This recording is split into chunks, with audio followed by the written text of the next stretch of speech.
Aldrick Rosas, a rookie with a huge leg, and a guy who saw his girlfriend give birth the day of his debut in Dallas, week 1, watched on FaceTime and then flew out to see her. He'll kick off, and Brandon Langley will return it, a rookie from Lamar. Fireworks going off over Sports Authority Field at Mile High. Brendan Langley,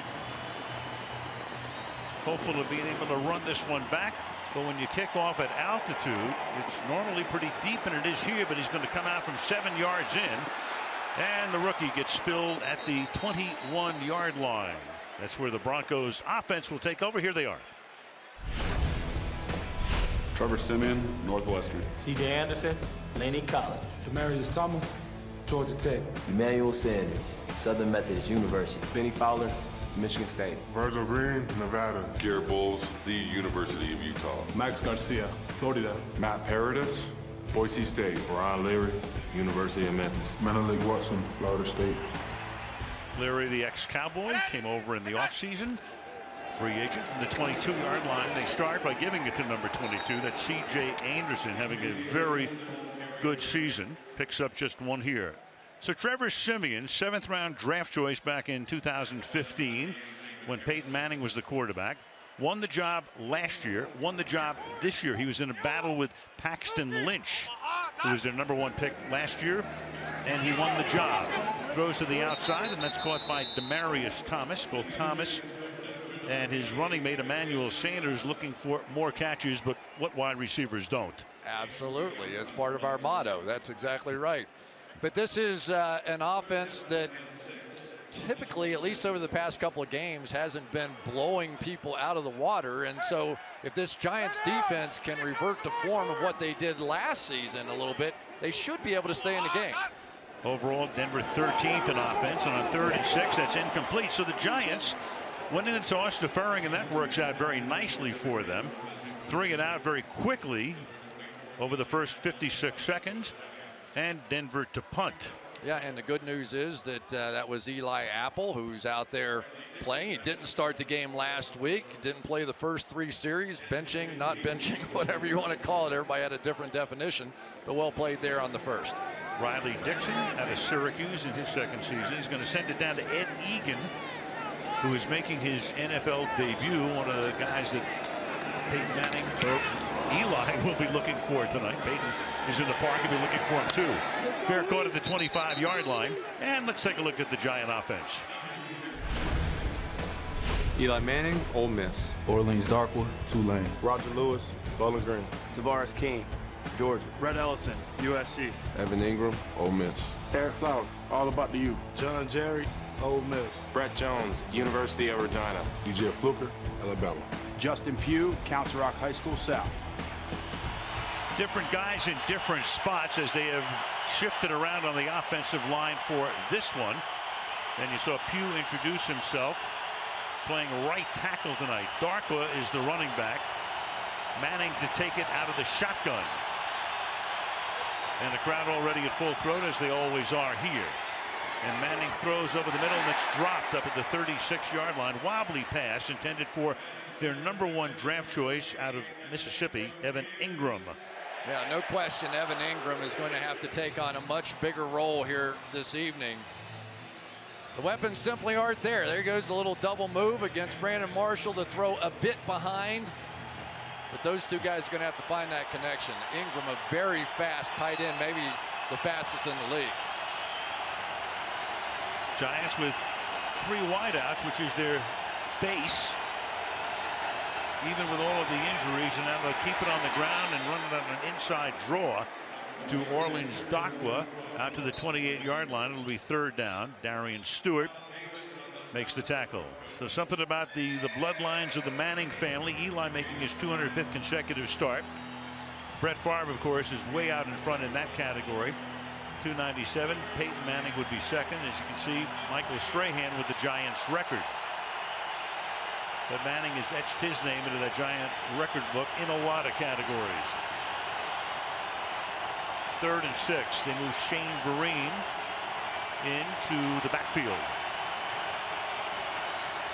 Here comes the blitz. Eli fires, and that's caught. That's the game's first down, and that's Evan Ingram taking it out to the 40-yard line. Justin Simmons makes the stop. Nicely played there by Eli. He knew it was man coverage by the motion that came back in, and the man coverage followed. So now he understands one-on-one, man-to-man coverage on the outside. Let's go right back to that speedy tight end, Evan Ingram, and there they go with the first down. Good block by Vereen, who comes in on 3rd down. Now Darkwa back in.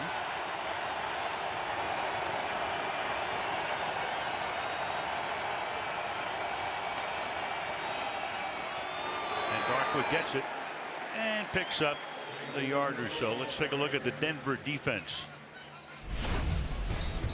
Derek Wolf, Cincinnati. Domata Peko, Samoana High School. Adam Geltis, Georgia Tech. Von Miller, Texas A&M. Brandon Marshall, Nevada Wolfpack. Todd Davis, Paraclete High School. Shaq Barrett, Colorado State. Akeem Talib, Kansas. Justin Simmons, Boston College. Darian Stewart, South Carolina. Chris Harris Jr., Kansas. #1 defense in the league, #1 run defense in the league. 2nd down and 8 from the 41-yard line. Manning, little dump on a screen, and this is Darkwa. And he takes the ball into Denver territory to the 45-yard line. So a change for the Giants. There is Mike Sullivan, and he's going to be calling the plays tonight.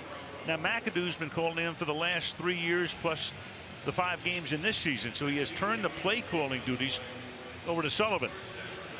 Mike Sullivan, one of the most optimistic, positive people you will ever talk with. Maybe he gives them a little burst of energy. So far, the play calling's been great. Yeah, they kept that pretty well under wraps. Yes, they did. I talked to Mike this week, and he did not let that cat out of the bag. Nope, nobody gave it up. Wayne Gallman, the rookie, is in the backfield. He swings to the outside and picks up 5 yards. Gallman, a rookie out of Clemson, their 4th draft choice. Paul Perkins started the season as the #1 running back, but right now he is injured, inactive tonight. All right. Check out Brandon Marshall right here in the backfield. You'll see just the outside zone play. And he is tracking Gallman all the way. This Wayne Gallman is a very interesting guy. He's a bit of an X factor out here tonight, number 22. Doesn't always go on the assigned path, but usually when he doesn't, it's pretty exciting. 2nd down and 5. They flare him out. Manning comes the other way, and that's going to be Jarrell Adams who makes the catch for a short gain. It's going to be 3rd down and about 2. Well, it's going to be interesting on the outside. Justin Pugh, who had been playing left guard, now going against Von Miller at right tackle, and you can't ask for a tougher assignment than that. And Eli Manning, though, there's something about the New York Giants. In the meeting when we were talking to them, there was a little confidence to those guys, and it just seems like, what do they have to lose, right? They're coming out here firing. They gave him a great spot on that last one. Forward progress took them to the 36-yard line, so they pick up a 1st down instead of a 3rd and short. Gallman in the backfield, swings again to the left side, looks for room, finds next to none, tackled at the 33-yard line. Gain of a couple, 2nd down and 8. Harrison Nelson in on the tackle. A lot of changes on this Giants offensive line. Eric Flowers stays at left tackle, and I think he's playing better. Everybody in the world wants to blame 0-5 on Eric Flowers. It's a heck of a lot more than that. But John Jerry moves over now to the left guard position. Justin Pugh goes from left guard to right tackle. G.J. Fluker, a big, powerful guy, number 76, goes in at right guard. And, of course, Brett Jones still in for Weston Richburg. Apart from that, not much. Yeah, same old line. 2nd down and 9. Vereen is in the game. Manning steps up, throws, caught on the run, and this is Ingram taking it for a 1st down inside the 10, where he's tackled by Simmons. So calling his number now twice for 38 yards, and the Giants have a 1st and goal. Maybe an upgrade right here. We've seen Bobby Hart at that right tackle position, moves Von Miller right around Eli Manning, who steps up. Little pick play inside, and they are working hard to get Evan Ingram the ball, and with good results. So go figure, a 3 and out for Denver, and here are the Giants on the opening drive. They've already got 68 yards in 9 plays. Darkwa is the back. Owens Darkwa Picks up 3 to the 5-yard line. 2nd down and goal. You know, the one thing, Al, about what they've done with all these offensive line changes on that right side now, Justin Pugh is perhaps their best run blocker. DJ Fluker, number 76, is a huge, powerful guy. Not a great athlete, doesn't pull in space, doesn't always get off blocks. But if you're looking for a spot to run the football over on that right side, throw in Red Ellison, it's pretty good. Real good so far on this drive. Manning with good protection. Blitz coming again. Eli hangs in there again. Throws a little low and incomplete. Intended for Matt Lacrosse. One of the 4 tight ends active tonight. 3rd and goal. Yeah, and now's when it starts to get interesting because you're 3rd down. You've had a great drive. Obviously, you'd love a touchdown. But now you have to check out what's going to happen in protection. The crowd's going crazy. Eric Flowers at left tackle, Justin Pugh at right. Can they hold up? Let's see what Mike Sullivan has called in.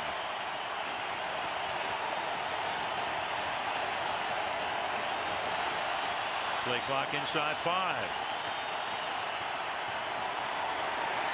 And Eli, everybody's covered, so Eli has to eat it, and he's dropped for a 1-yard loss, and the Giants will send in the field goal team. Shaq Barrett with the tackle. All right, got the coverage out here on Ingram on the outside. Don't like that for good reason. Here's the coverage on Lewis on the other side. Don't like that with good reason. And there's King in there as well, and nothing there. So he pulls it down. Really not bad protection. Flowers guy, Barrett ended up with the sack, but not bad protection. Just nobody open. Rosas now with a 25-yard attempt. Wing puts it down. And the Giants pay off the first drive with a field goal. 6:54 remaining in the quarter. 3-0 New York.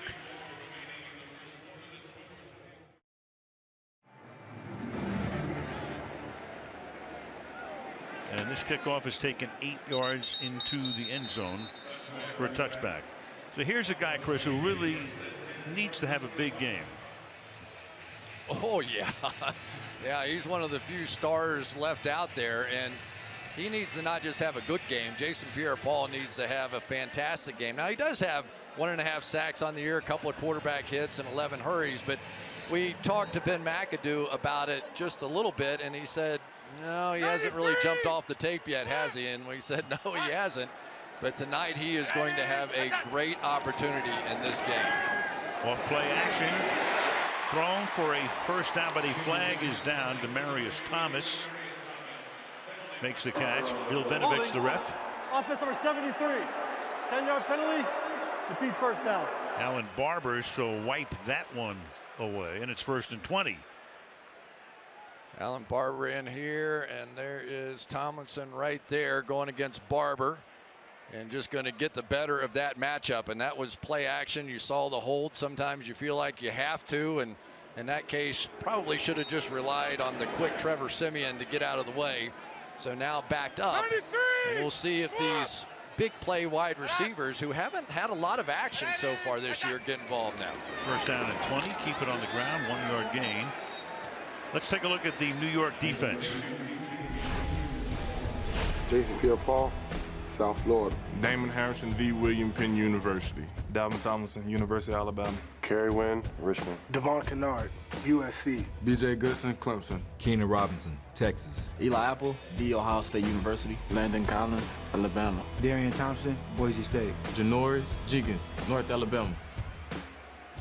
Thompson with the Giants' only interception of the season. Siemian has it knocked away, picks it up, almost disaster. It was Jason Pierre-Paul, so we set him up. He says he has to have a big night, and he creates the fumble.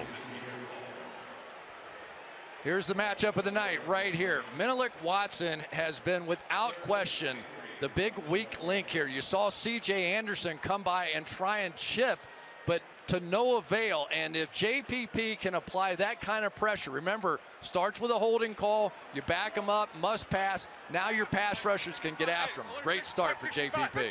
Siemian recovers it himself, 4-yard loss. And Denver now with a 3rd and 23 from the 12. Throws underneath. And that's after the 22 to A.J. Derby, one of their 3 tight ends, well short of the first down. So Steve Spagnuolo, who coached that defense from terrible 3 years ago to really good last year. Now this year they're back in the doldrums, but you'd never know that after the first 2 series tonight. You sure wouldn't. And talking with him this week, he said, let me tell you something, Chris. This team has worked harder after all these injuries. They are determined to have a good night, and I just hope they get some results to show for all their hard work. So far they have.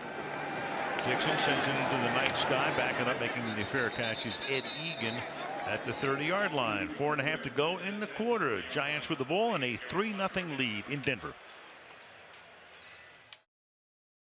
And back we come to the outskirts of downtown Denver. 3-0. The Giants have the lead. Start this drive from the 30-yard line. Manning chased out and throws it at the feet of Wayne Gallman. So you all know that Beckham is out. Broken ankle last week, surgery during the week, gone for the season. Highest passer rating by a wide receiver when targeted since 14 when he was a rookie. Beckham clearly #1, and that's pretty good company there with Antonio Brown and Julio Jones. So just one of the things obviously the Giants will miss tonight and for the balance of 2017. Some of those quick slants just so effective, a way for Eli to get the ball out of his hand quickly and still have a chance for a big play. Eli has started 4 out of 7 with his new group for 56 yards. Little sidearm pass going nowhere, and that's Domata Peko, the longtime Cincinnati Bengal, and he has made a big difference here in his 12th year in the league. He sure has. Right there, easy to pick out with the hair hanging out. 8-time captain in Cincinnati, to show you what kind of respect he had there. And I really think this defensive style has fit him better. A little bit of a read and flow defense in Cincinnati, but now he comes here, he plays on the nose in that 34 defense, and they love him. They think he has made a huge difference in their run defense. Comes out on 3rd and long here, and they'll keep the ball on the ground. And to the 33 goes Shane Vereen. So the Giants had that good long first drive, and this one is a quick 3-and-out. Well, and a lot of people will be critical here, right? 3rd and long, you hand the ball off. But one of the things in talking with all the coaches from the Giants, they weren't going to make the big mistake. They weren't going to get in a situation they're backed up, put their tackles in a tough spot, and create a turnover. That's what Denver does best. Brad Wing, who has not had a good year. 2 short punts led to wins by Philadelphia and Tampa Bay at the gun. And that is dropped, and then the Giants with a flag down for the moment. The Giants recover it. But we'll wait for Vinovich's call. Michael Hunter came in and created it. Isaiah McKenzie is the guy who drops it. And we'll see what Vinovich has to say about all this.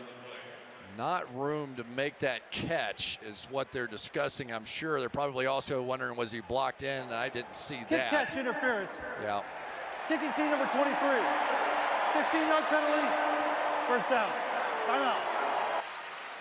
Michael Hunter, 3:10 to go in the quarter. 3-0.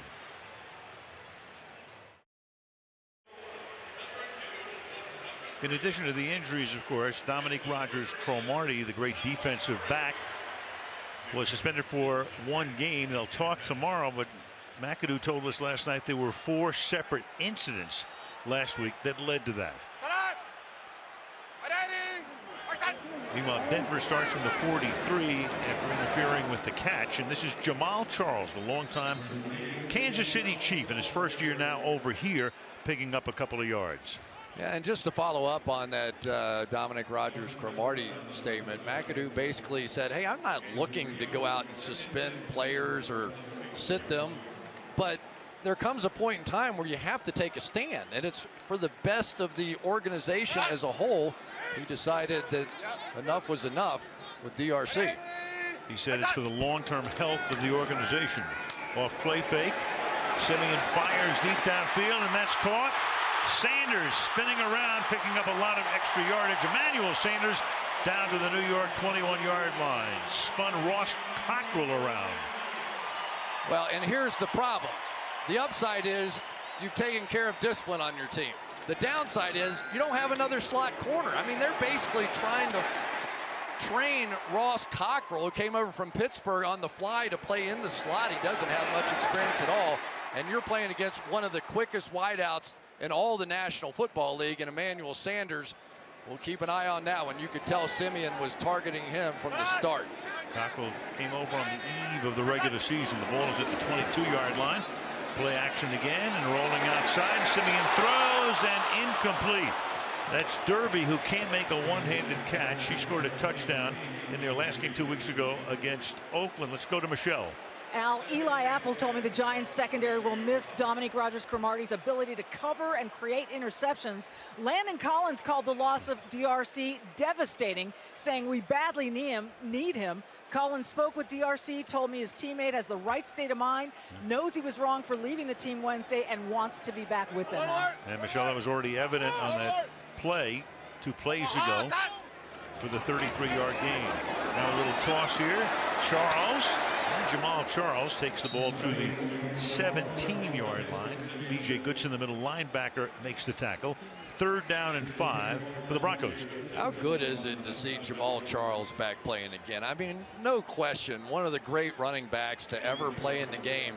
And they have been very cautious with him during all the offseason activities, during preseason, give him little bits. He had some great runs a week ago, some pressure on this staff to run him more, but they're going to take their sweet time with him because they want him around for the full season. As they might say in baseball, they have a pitch count on him. Empty backfield, and then it's floated into the end zone and incomplete. And of course, the crowd roars for a flag. There is none.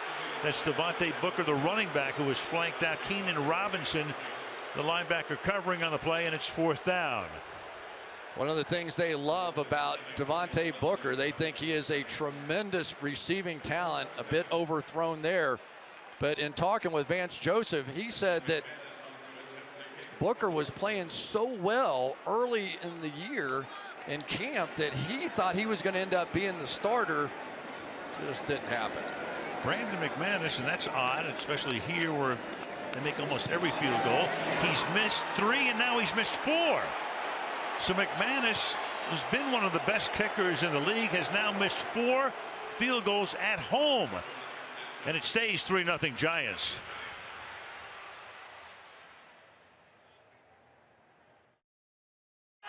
From the 25-yard line, the Giants, after the missed field goal by McManus. This is Darkwa, stopped at the line of scrimmage by the safety, Darian Stewart, who went to the Pro Bowl last year. Tavares King is going to try and get in here and cut off. Stewart just can't get there. What we have seen from Darian Stewart is he has just been fantastic playing down in the box. And of course, TJ Ward used to have that role, but really they have not missed that run stuffing ability because of the play of Darian Stewart. Waning seconds of the quarter. 2nd and 10. And Manning is going to try to take a timeout, and does, with the play clock going down to 0.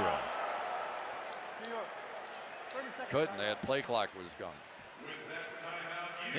Interesting how the Giants have been working methodically. They are 2nd in the league in percentage of time they go no huddle. Only Detroit has gone no huddle more often than the Giants, but a different story tonight with a new cast of characters.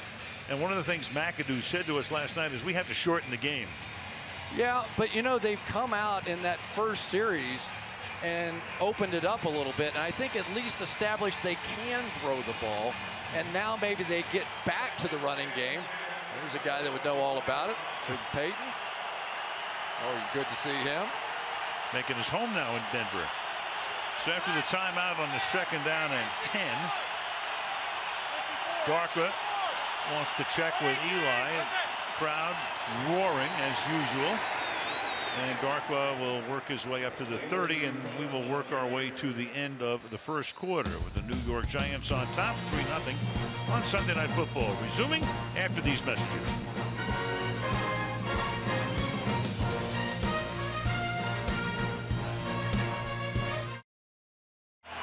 And as play resumes, it's 3rd down and 5 at the Giants' 30-yard line.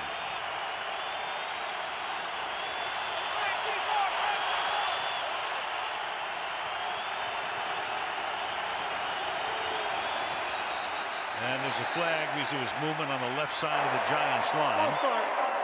Offense number 67. 5-yard penalty. Still third down. Both tackles are actually going. Pugh and Flowers. It'll be third down and 10 now. Well, when that crowd gets cranking and you have Von Miller outside, you want to get out of that stance as soon as you possibly can. Yeah. Synchronized swimming from the two tackles on the outside. And one of the things they were concerned about, so many teams come in here, and that 5-yard penalty changes everything. Now you get these pass rushers unleashed. Third and 10. Manning is going to roll the other way. Look, throw, caught. Roger Lewis, and they convert. So Denver has been terrific defending third and long, but not here. Gain of 15. That's the first conversion by the opponents in 38 tries on a third and long. A delayed loop that time by Shelby Harris flushed out Eli Manning, and he did a little Mike Vick spin move to go pick up that first down. What a play. 5 first downs for the Giants. Denver has but 1. Keep it on the ground. Big hole there for Darkwa. Inside the 40. Simmons is chasing him, and he'll run him out of bounds near the 10-yard line. So he finds the crease in the middle. That line opens up a hole for him, and off he goes after they pick up a first down on a third down and 10. That's 47 yards for him. Ooh, baby, look at this trap block here by DJ Fluker. Just decked Adam Gotsis and sprung Darkwa down the field, making his presence felt early on. That was a huge trap by DJ Fluker. And Brett Jones with a nice block as well to spring him. Dahlman is now the running back. Ball at the 13-yard line. Little toss to the Clemson rookie. And he's able to fight forward. Looked like he was stopped at about the 11. Gets to the 6. Shaq Barrett makes the tackle. Second and let's call it 2. Boy, John Jerry with a nice block that time. And this is starting to look like something out of this Giants offense. Completely remade offensive line. Remember, John Jerry was over on the right side, made room for Fluker. Watch him come out here and get him some on the outside. Not bad at all. Second down and a short 3 from just inside the 6-yard line. On the ground again, but making the tackle that time is Justin Simmons, the safety, coming in and knocking down Darkwa. So third down upcoming. Yeah, Roger Lewis, the wide receiver, they just can't get to these safeties coming down inside. And once again, Simmons able to beat the wide receiver Roger Lewis to the punch inside. Big third down play here now. So the Giants got near the goal line in their first drive, had to settle for the Rosas field goal. See what they do here. Third down and a deuce. Eli rolling along the line, thrown, caught, touchdown, Evan Ingram.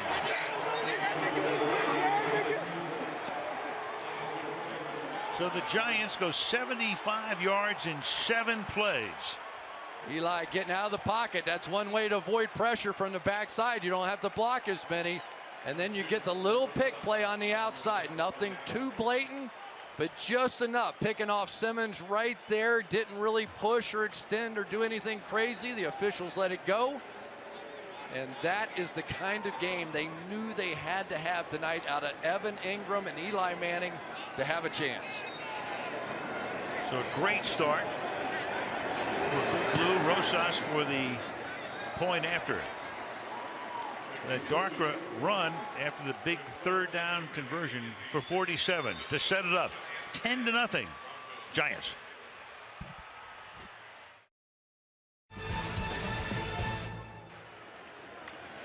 And the kickoff at altitude goes through the end zone. That Bronco defense, number 1 in the league, number 1 against the run. They had not allowed since week 13 last year a 3rd and 10 or more.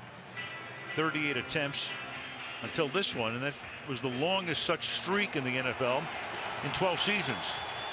Yeah, you can see the loop around there by Shelby Harris. Really had Eric Flowers beaten on the play.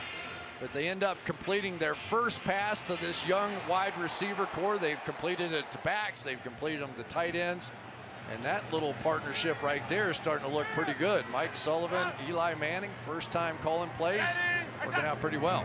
From the 25-yard line, Simeon throws, caught on a slant gain of 8.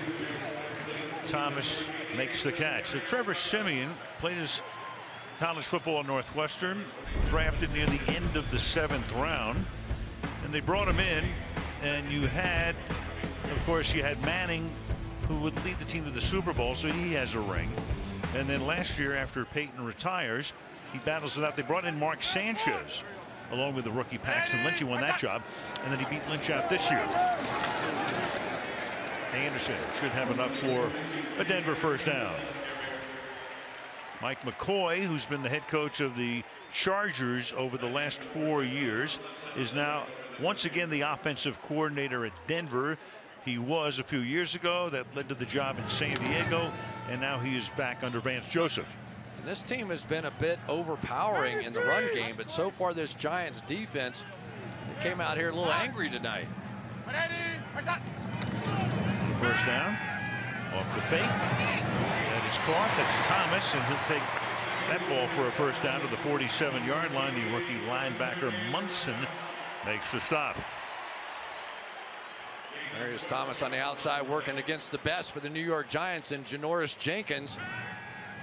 And maybe this is what gets Thomas going. He is a huge man, 5 straight years now over 1,000 yards. And for Trevor Simeon, that little play action fake has been the difference for him. Very good in play action this year.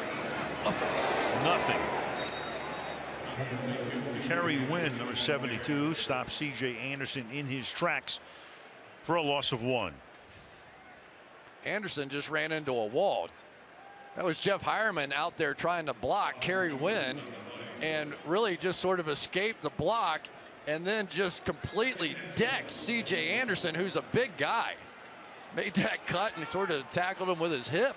Don't forget the Giant defensive line missing Olivier Vernon.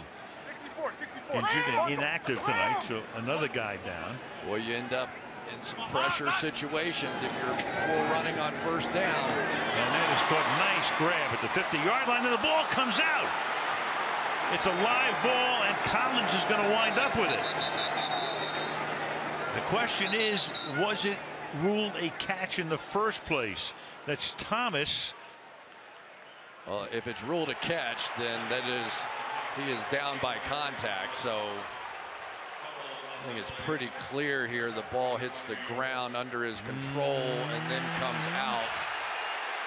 Watch it here. Under his control, down.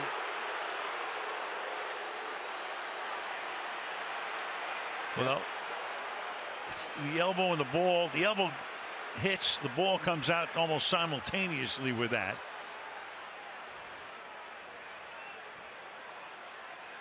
And they will take a look.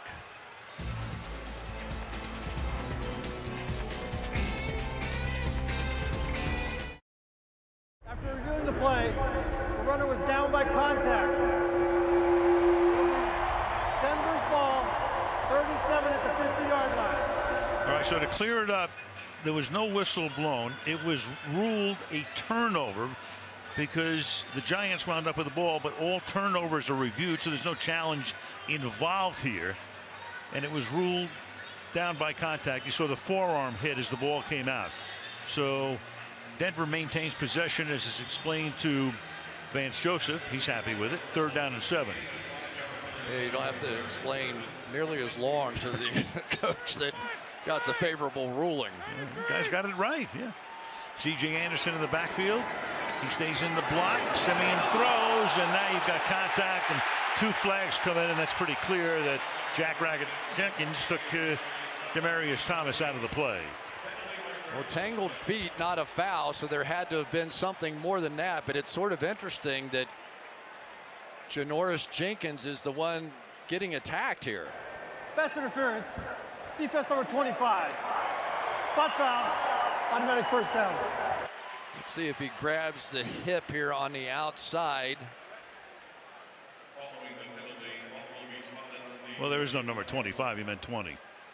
Wow, I didn't see a whole lot. No, not really. I guess they're going to say that little thing caused the stumble, but okay. You tell me. On the 35-yard line, they toss the ball to Isaiah McKenzie. Good-looking young guy who's run out by Apple. McKenzie, a rookie out of Georgia, and they love him as a kick returner.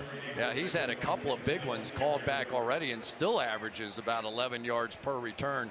I think maybe they had seen enough of Tyreek Hill in Kansas City and wanted one of their own. He's not as fast. He's about a 4.4 guy, but extremely quick. Of course, Tyreek Hill about 4.25, one of the fastest in football in Kansas City. Yeah, that's a good toy to have. Speaking of Kansas City, that's Charles in the backfield here. On 2nd down and 10. And the pass to him is low and hits the ground and incomplete. 3rd and 10. Keenan Robinson forcing the issue coming in. My goodness, a completely blown coverage. Landon Collins came on a blitz and there was nobody out there. Watch this, and there is going to be nobody out here as Charles goes out in the flat. He'd still be running. Charles stays in on a 3rd and 10. 8th play of the drive. Simeon stays in the pocket, fires, intercepted at the 15-yard line. That's Landon Collins, and he takes the ball back to the 35. So Collins, who would have had the fumble recovery, had that remained a turnover, winds up getting the interception anyway. Just one of those Tampa 2 defenses. You'll see he's playing half the field with B.J. Goodson running down the middle. The cut inside, and it wasn't exactly what they thought Demaryius Thomas was going to do. Overthrew it. Easy interception that time, sitting back in the zone for Landon Collins. And how about the start to this game? Well, this was the game everybody said no chance. The Giants are done. They don't have any receivers. They came out confident in the meeting, and they are playing confident. Well, if you listen to McAdoo last night, you know, we've been in so many meetings, you come away going, well, I guess they do have a chance. But then you think to yourself overnight, do they really? But here they are. You know, Chris, with Gallman picking up a couple, it's so funny with the Giants. They come into the season as legitimate Super Bowl contenders. People are picking them to win the NFC East, to maybe go all the way. And now they come into this game and people will say, well, maybe they'll get the #1 overall draft choice, but not the way they look tonight. A long way to go in this football season, and you still have Eli Manning. And on 2nd and 8. Well, you called it at the top, and I said, how do they win this game? They've hit some big passes, too, though. Let's give them credit. And I think Eli had a good plan. Let's come out throwing because they're going to expect us to be running the football. Came out throwing, and they've been able to pop some big runs against this very good defense as well. I like this offensive line, though, of the Giants. I have to say this. I think this is a better bunch than what they've had in there in the past with Bobby Hart playing right tackle. And look at that, already more yardage tonight than they've averaged. 3rd worst rushing attack in the league, going against the #1 rush defense in the league. 3rd and 8, play clock at 2. And Manning tries to get a timeout before that play clock expires. Play game. Can't. Offense number 10. Penalty. Still 3rd down. Well, here we go again. A 3rd and 8 becomes a 3rd and 13. Over the years, we've seen Brother Peyton with some crazy hand signals. Check out some of this from Eli in this game. The wide receivers actually understand the offense better from hand signals than they do by the play calls in the huddle. Remember that a lot of them just got there this week. So it looks like a third base coach. And there's Adam Henry, the wide receiver coach, trying to decipher some of that for the young troops on the bench.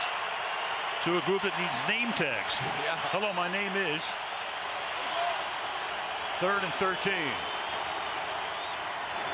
And that is incomplete. That's Travis Rudolph, a rookie out of Florida State. Activated him off the practice squad. Can't hold it in 4th down. Well, Rudolph is a guy that he ain't no Odell Beckham on these slants. Comes off and tries to make the catch up high, but he was nothing but target practice for Justin Simmons coming in. That's his welcome to the NFL moment. Brad Wing to kick. Isaiah McKenzie, the rookie from Georgia, sets up at his own 25.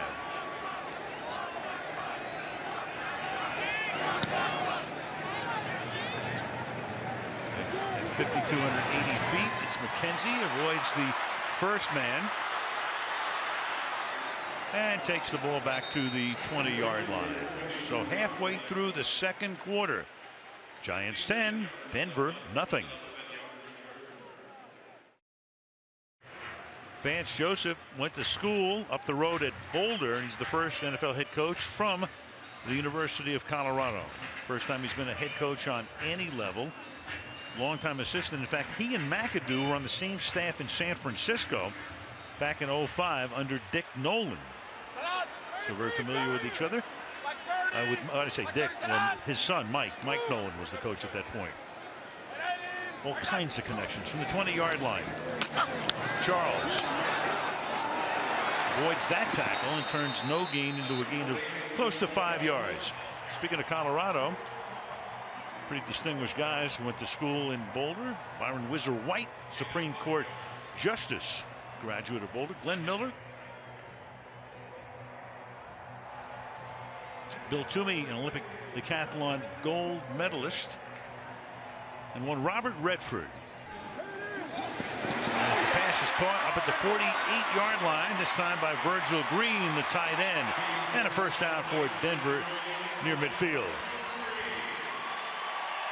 The play action's going to fool Keenan Robinson just long enough right here for Virgil Green to get in behind him. And we have talked about it in the past, but Trevor Siemian, now with the way they're able to run the football, or at least they have in prior games, has become really good at those play action passes in some of their big plays. From the 49-yard line, crease in the middle there for Anderson, but a flag down. Holding. Offense number 85. 10-yard penalty. Repeat first down. So that's Green, who just made that catch for the first down, gets called for the hold here.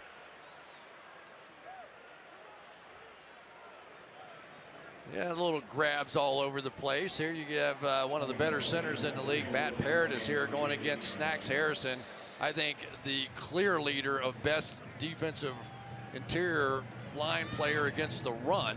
Number 98 right in front of you there. So that is quite a battle going on between those two. The shooting guard, Snacks Harrison, telling us last night he scored 37 once as a shooting guard. Yeah, big-time basketball player in high school. Collins on the blitz. Siemian escapes, throws it deep downfield, and behind the intended receiver, Benny Fowler. There is no flag on the play. Ross Cockrell covering. 2nd and 20. Well, one of the golden rules about coming on a blitz is you don't jump. Don't try and knock that ball down, because most quarterbacks have that ability. And Trevor Siemian, I think he rolls left about as well as he rolls right. And let's watch the tail end of this play and see if maybe no contact at all. Probably a good no call.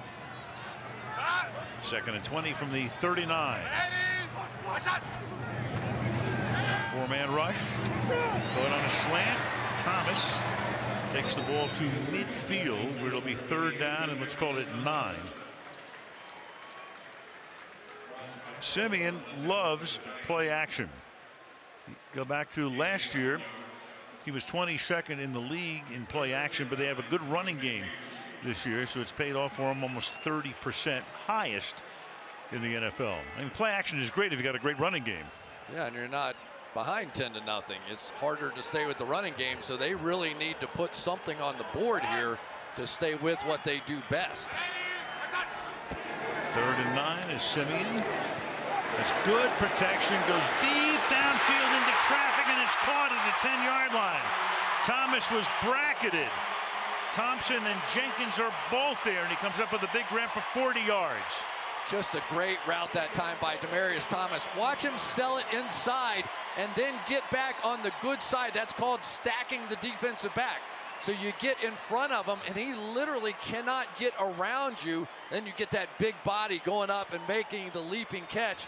This is about as much action as Janoris Jenkins has seen maybe in the past couple of years. Nobody goes after him And yet so far in this one, Demaryius Thomas has been big. And he's caught 6 with a first down and goal now, and a timeout is taken by the Broncos. 4:38 left in the half. Talking about Jackrabbit, as he likes to be called, Jenkins, against the #1 receiver, Des Bryant. Only 2 completions when they beat Dallas against Jeffrey in the Philadelphia game. He only caught 1. Mike Evans, the great Tampa Bay wideout, he only caught 1 for 14 yards. And then Keenan Allen last week for the Chargers caught 2. So Jenkins, tough obviously, but a guy they're going at tonight. They are definitely attacking him. Look at those numbers. That's pretty amazing. And really, when you look at these defensive backs, it has been Eli Apple who has struggled this season, and yet he's held up very well on the other side with Emmanuel Sanders. And again, Rogers Cromartie suspended. First and goal. Play action, throws too high, incomplete. One for Thomas again in the end zone. Second down and goal. Playing off clearly here comes the slant, counting on this linebacker to run underneath any slant, and pretty nice job there. Couldn't see exactly who it was dropping out. I think that was Keenan Robinson who got his hands on the ball. This drive began back at the 20-yard line. 81 hit. 33. Sooner or later down here, you're going to get the blitz action from Steve Spagnuolo. Not there. Not here. And that pass is off the fingertips of Fowler. Incomplete. Covered by Apple. This has been a problem for Denver this year. That red zone. Paying off in the red zone. It's third down and goal. Key matchup. 1 sack already tonight. Menelik Watson, no question about it. He has struggled the most of these offensive linemen, but can't beat that. That looked like a tired Jason Pierre-Paul there. They were good in the zone the first 2 weeks, but in weeks 3 and 4, 1 out of 7 and 0 for 1 tonight. Booker is in the backfield. Third down and goal. Over the middle, and that's incomplete. He goes Fowler's way again. The middle linebacker Goodson covers.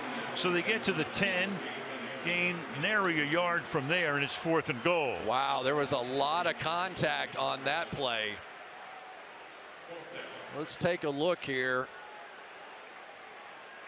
Goodson with a little bit of a shot as he's coming across. That's tough. No call. So now Brandon McManus has already missed one tonight, and he's missed 4 out of 8 in this ballpark this season. A 28-yarder, and you get a Bronx cheer here. That makes it 10-3 New York. We're back in 30 seconds.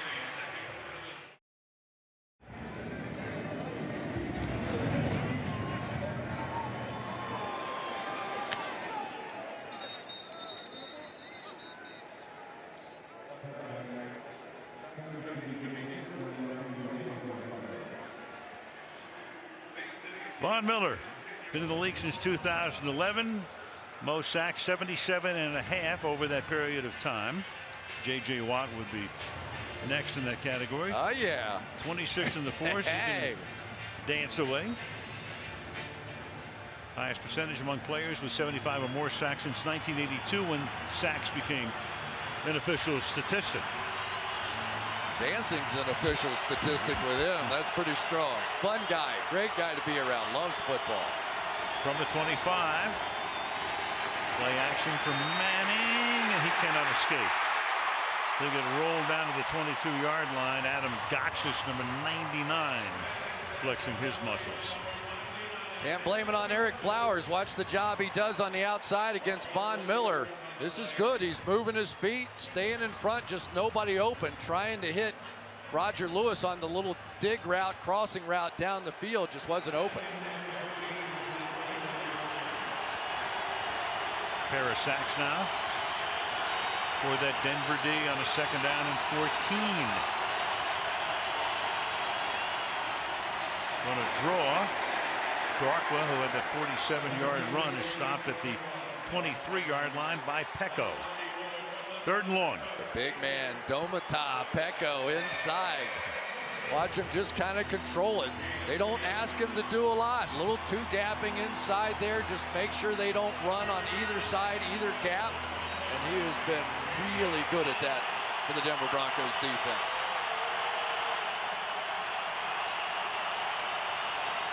They are flashing all kinds of pressure here. I bet they drop out of it, though. Crowd stamping its feet. Building actually shakes when they do it. 3rd and 12 to the outside and incomplete. Intended for Tavares King. Wouldn't have been close to the first down anyway. 4th down, and the Giants will punt again. Watch right here. You're going to see it looks like everybody's going to blitz, but Will Parks, who has kind of become their Swiss Army knife in there, able to run back underneath the safety, so they give the appearance of pressure, but really just a 5-man rush and no problem. Waiting for his 3rd punt of the night. McKenzie back, hopeful of a return. And he's going to let it bounce and then pick it up, going backwards at the 17-yard line. Trying to get around the corner, but there's no corner to get around unless he comes this way. Back at the 5-yard line. To the 20. The crowd loves it. And he takes it back to the 22. That may be the longest 1-yard punt return I've ever seen. He ran from here to Aspen on the way to nowhere. No fly zone, that Bronco defense. That's what they were known as.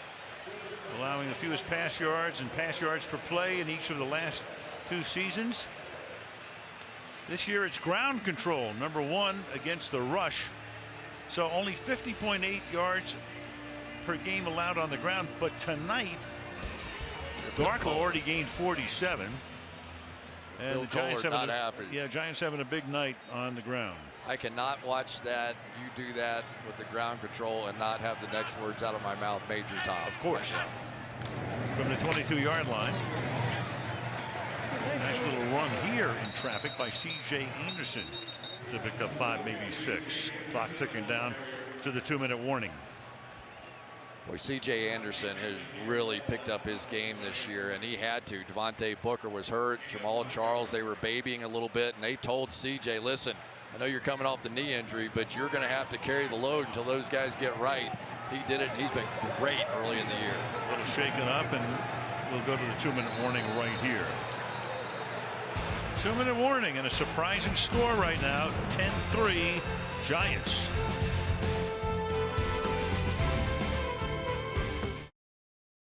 Two minutes to the half. It's 2nd down and 5 now for the Broncos. Simeon throws to the outside, caught, but only a very short gain. Jamal Charles tackled by Goodson.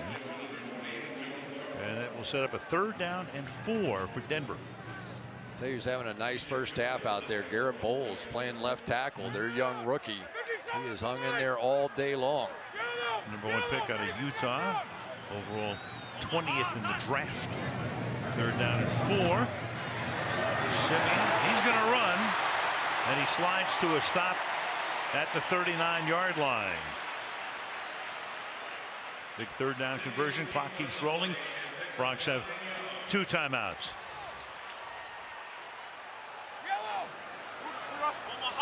From the 38. Only a 3-man rush. 8 back, and it is dropped at the 40-yard line. That's Charles, covered by Kennard. Stops the clock. 2nd down and 10.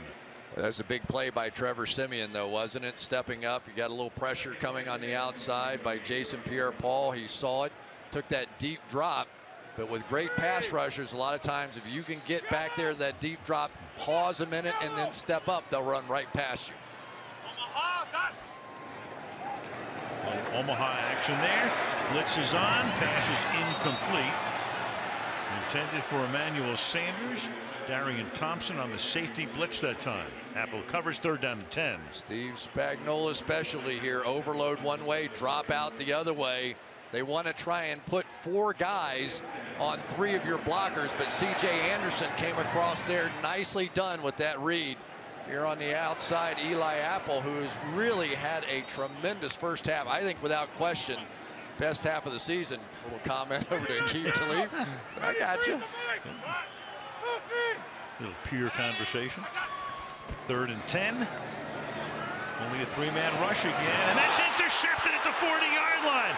That is Janoris Jenkins, and he will get into the end zone for a Giants touchdown. So the Giants had 1 interception in 5 games, and that was last week, and tonight a pair of picks.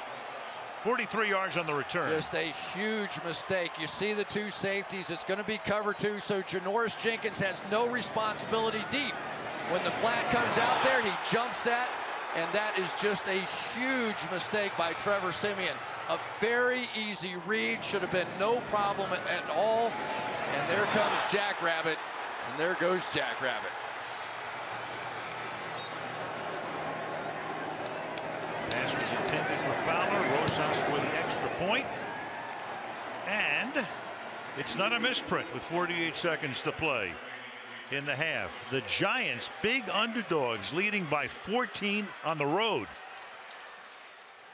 Back in 30.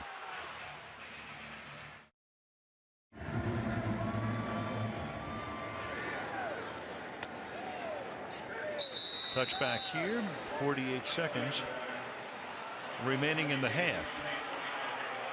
Meanwhile, Siemian is being looked at. You see the hand up under the left shoulder. Backup quarterback is Brock Osweiler.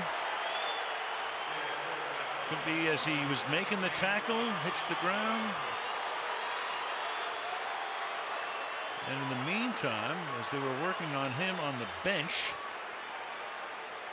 So now you got Brock Osweiler, and what a trail that has been.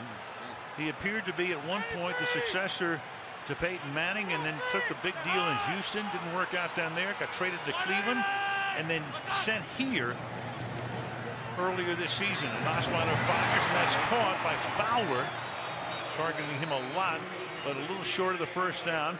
And they will stop the clock, and Siemian will go back to the locker room. So they'll look at him, and of all things, Osweiler.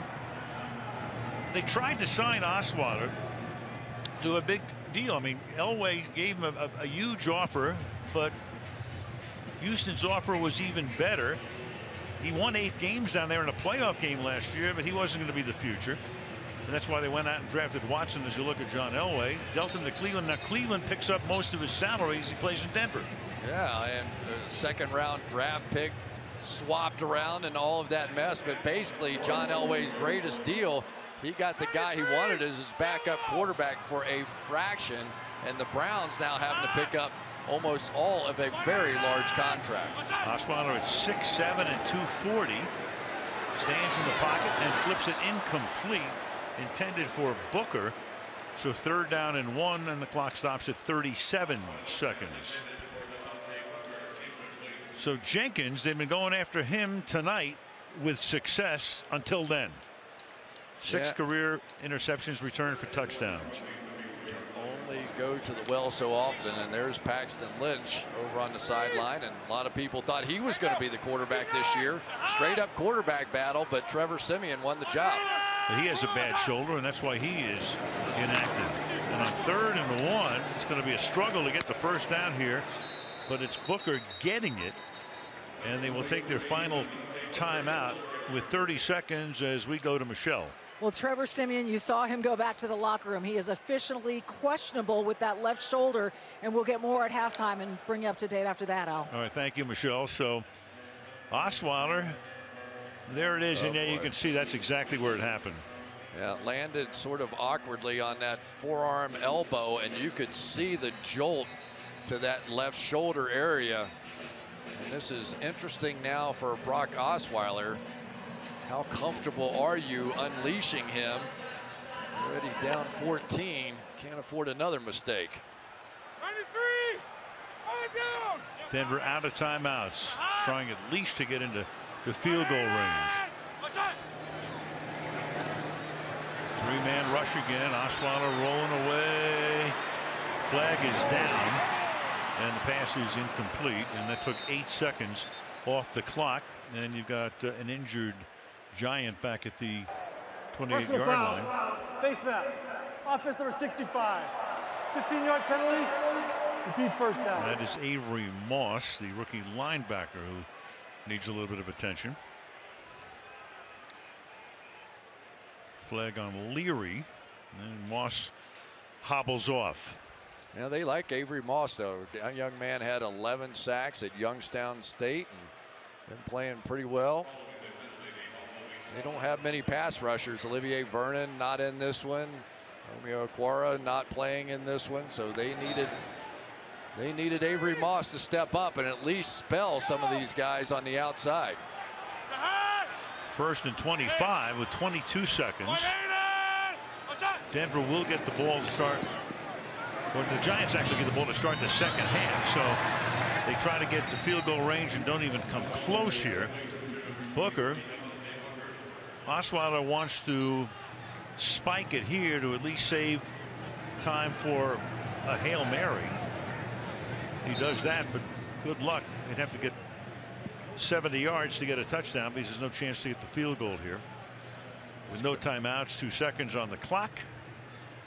This would be more of a Hail Mary. He can throw it that far. More power to him. You know, it was so interesting watching him in Houston. He would have flashes. Remember the game we did? Sure. Osweiler looked great, won in overtime, and had some trouble missing throws high when he was there. Can't really explain it. Now you hustle up and spike it to. Well, when Manning got hurt during the Super Bowl season, he came in and filled in for about a month and a half. Meanwhile, crowd booing the Broncos off the field. 17-3 is the score. McManus to send it down toward Vereen. And they'll bring the ball out to the 25-yard line. And per usual, we go to Michelle. I just spoke with Vance Joseph, who told me that Trevor Siemian is fine. He will start this second half, but right tackle Menelik Watson is out with a calf injury. Otherwise, he said he feels good about where they are, that the 2 turnovers really were the story of the game. Now, as for the other side of the ball, Ben McAdoo said the reason he turned the play calling duties over to Mike Sullivan was because, quote, the entire team needed me this week. I needed to be available for everyone. Al? Very interesting, and they kept that really under wraps.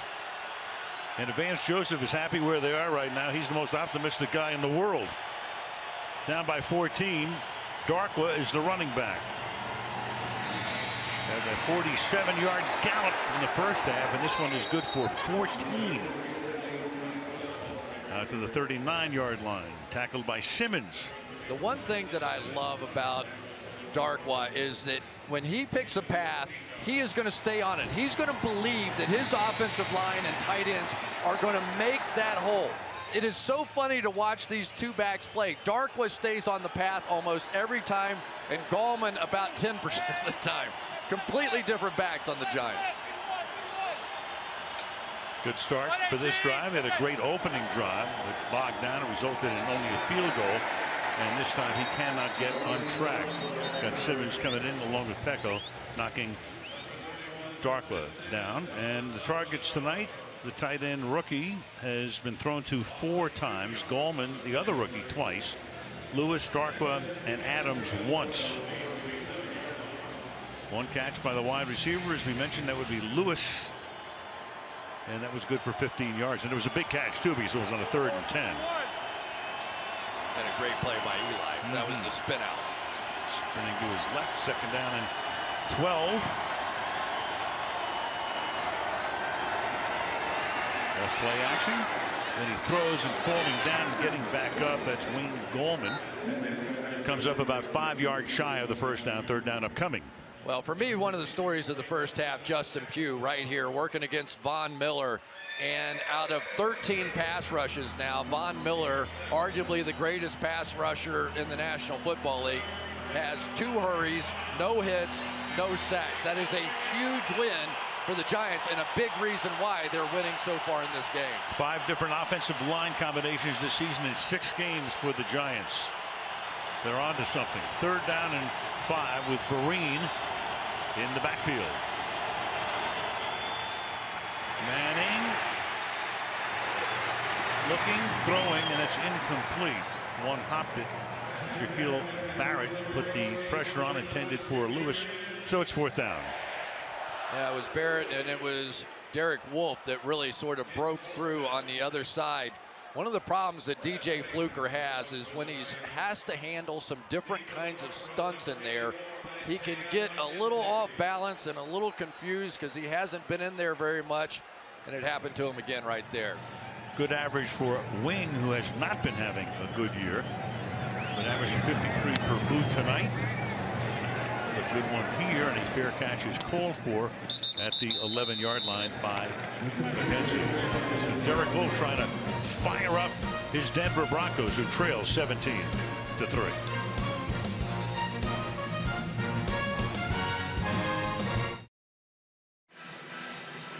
That's 10-month-old Kingston Bulls and mother Natalie, and they are the mother and son of Garrett Bowles, their #1 draft choice out of the University of Utah. Yeah, Kingston listening to our broadcast there tonight, and he's going to like what I'm going to say here.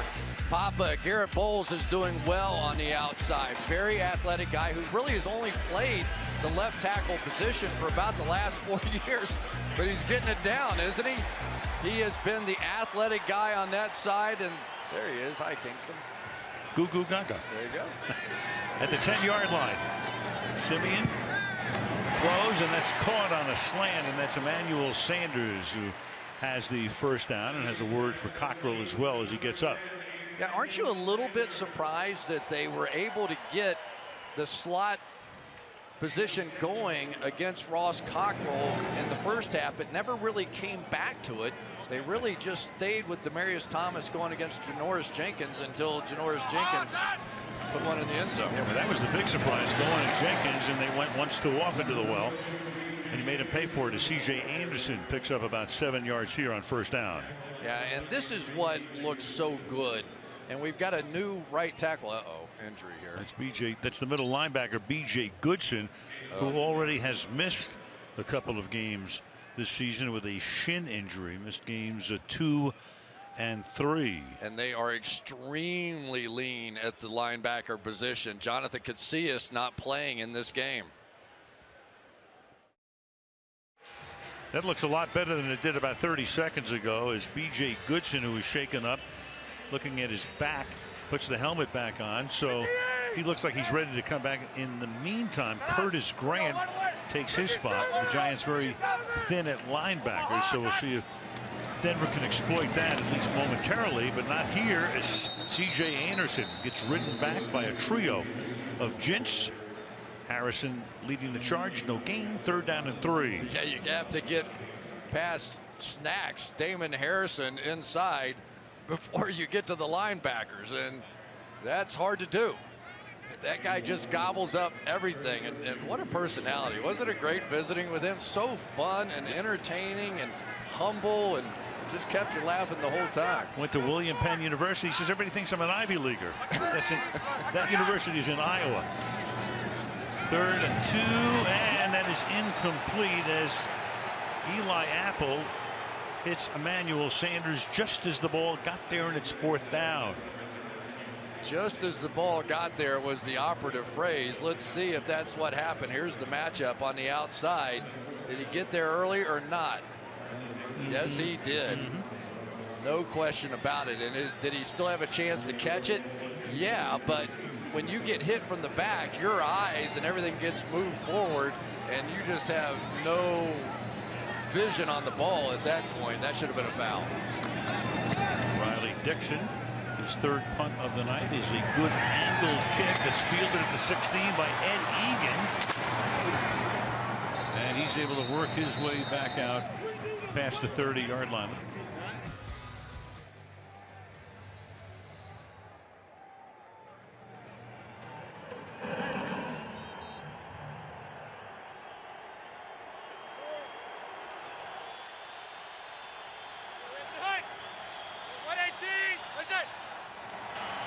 From the 37-yard line, Orleans Darkwa for a gain of 1.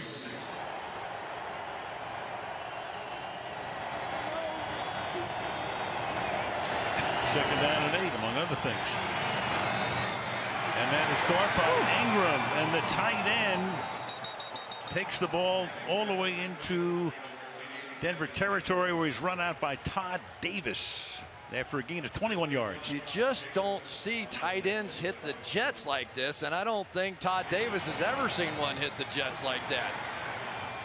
Under 4.5, and it was stunning when he started running his 40-yard dash times. Now, he's not the greatest blocker in the world, but he is a real mismatch against linebackers and safeties. He's big enough, he's fast enough, and the game plan really evolved around him in this one. Crowd right now is stunned. And no gain here as the tackle is made by Darian Stewart, the safety at the line of scrimmage. Well, Al, there are a lot of changes tonight for the New York Giants, but this reshuffled offensive line is just better. Just flat out better than what they've been during that 0-5 start. Justin Pugh on the outside getting it done with a scrappy night tonight. Watch this trap block by DJ Fluker to spring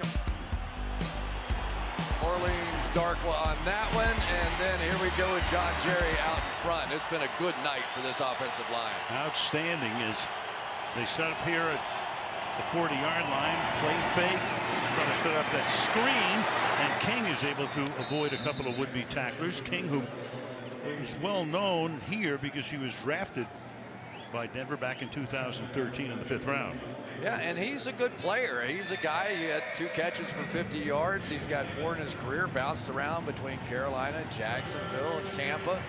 But you can feel it. Can't you just see it, Al, that they're all wanting to touch the ball. They're all wanting to get engaged in this game tonight.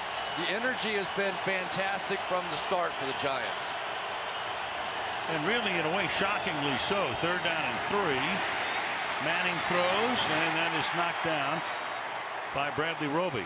I mean, let's face it, the Giants are coming off a worse week than Harvey Weinstein, and they're up by 14 points. Only my LA guy comes up with that one. Well, you know. There you go. All you have to do is read the papers, any paper. Well, that was a big stop, though, for the Denver Broncos. It looked like the Giants were going to get down there, and so at least they're going to hold them to a long field goal attempt here, and if they can get a miss, have great field position. This is a 51-yard attempt. First time he's attempted one for more than 50. Spot kick is a screwball, but it stays good. Floated the other way. Rosas from 51, and the Giants lead Denver 20-3.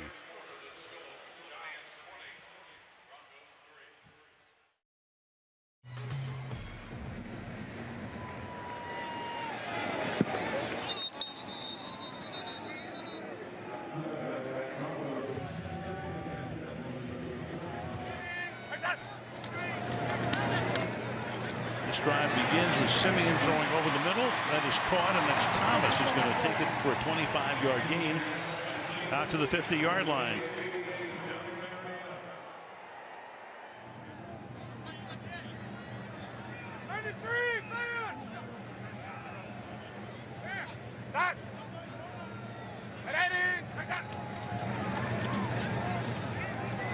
Simeon fires to the outside, and that is incomplete.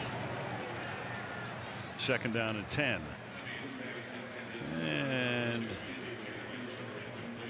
Janovich, who's the fullback, plays sparingly as the guy hunched over on the bench. Yeah, really didn't get hit on the play. I don't know if he pulled a muscle or exactly what happened to him. Mike McCoy again, the offensive coordinator, calling the plays.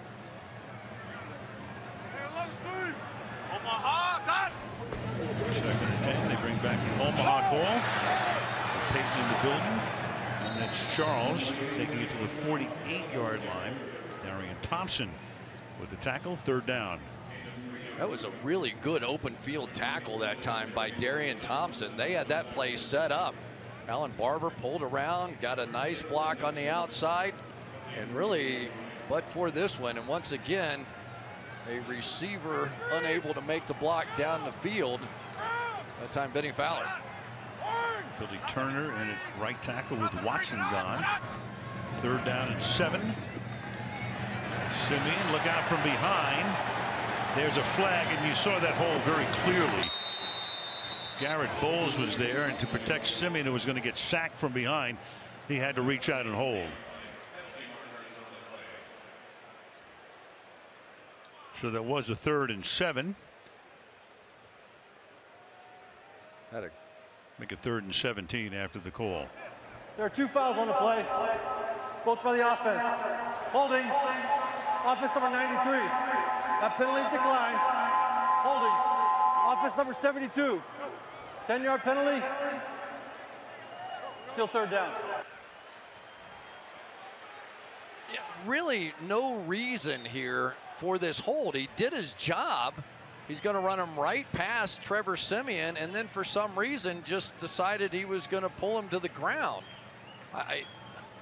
You know, he hasn't played it long. He was a guy. 93 was on the defense. Ooh. Those penalties will offset. We're going to replay 3rd down. Yeah, when he said 93, I'm going, wait a second, there's no offensive guy who's 93, so that's on B.J. Goodson. So now you've got offsetting penalties, and we're back to 3rd and 7. Yep, B.J. Goodson right there. You're going to see coming out in the hold on the receiver, Jamal Charles.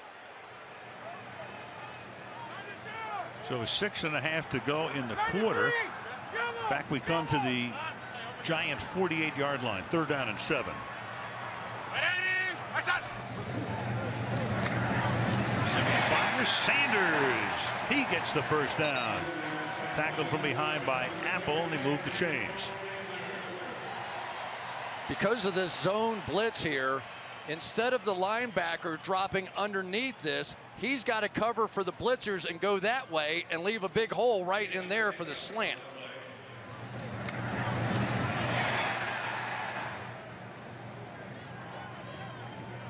Keenan Robinson, some of their elaborate blitz schemes.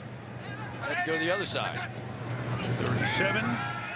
Play action again. Siemian chased, and he's going to get sacked at the 48-yard line. Damon Harrison has his snack for the night. Snacks with the sack. Relentless, isn't he? Right over the center. He's just going to go around the outside here and just stay with it. And he's one of his many fun conversations last night. He said, yeah, maybe everybody considers me this great run player, but every time I meet a kid, he said, you stink. You don't have any sacks at all. So I wanted to get a couple sacks this year. There you go. The lament of a defensive lineman. Siemian this time throws. Sanders is open and gets the ball to the 35-yard line, 8 yards shy of a 1st down. 3rd and 8 from that spot. Wasn't it great, though, to hear him tell the stories of what a difference learning to be a pro was, and that in college, Damon Harrison would always just use his shoulders and forearms to try and rush the passer, and he was trained to grab with the hands, and he does all these hand exercises now because it's all about grabbing and throwing offensive linemen. Said your fingers get all gnarled up, but it's the way to do it. Yeah, first time we ever heard that. 3rd down and 8 from the 35-yard line. With protection, fired, and the coverage is great. And it's incomplete. Robinson on the tight end, Derby. 4th down. So great coverage by Keenan Robinson right there, I believe he is, because he's going up against A.J. Derby, who is their most athletic tight end on that side, and he was all over that on 3rd down. Huge play, and now a long field goal. A long field goal for a guy in a slump. 4 of 8 in this building. 53-yard attempt, and that's not even going to be close. That was a big drive for the Broncos, and that's how it winds up. Still a 3-possession game, and the crowd letting the Broncos have it.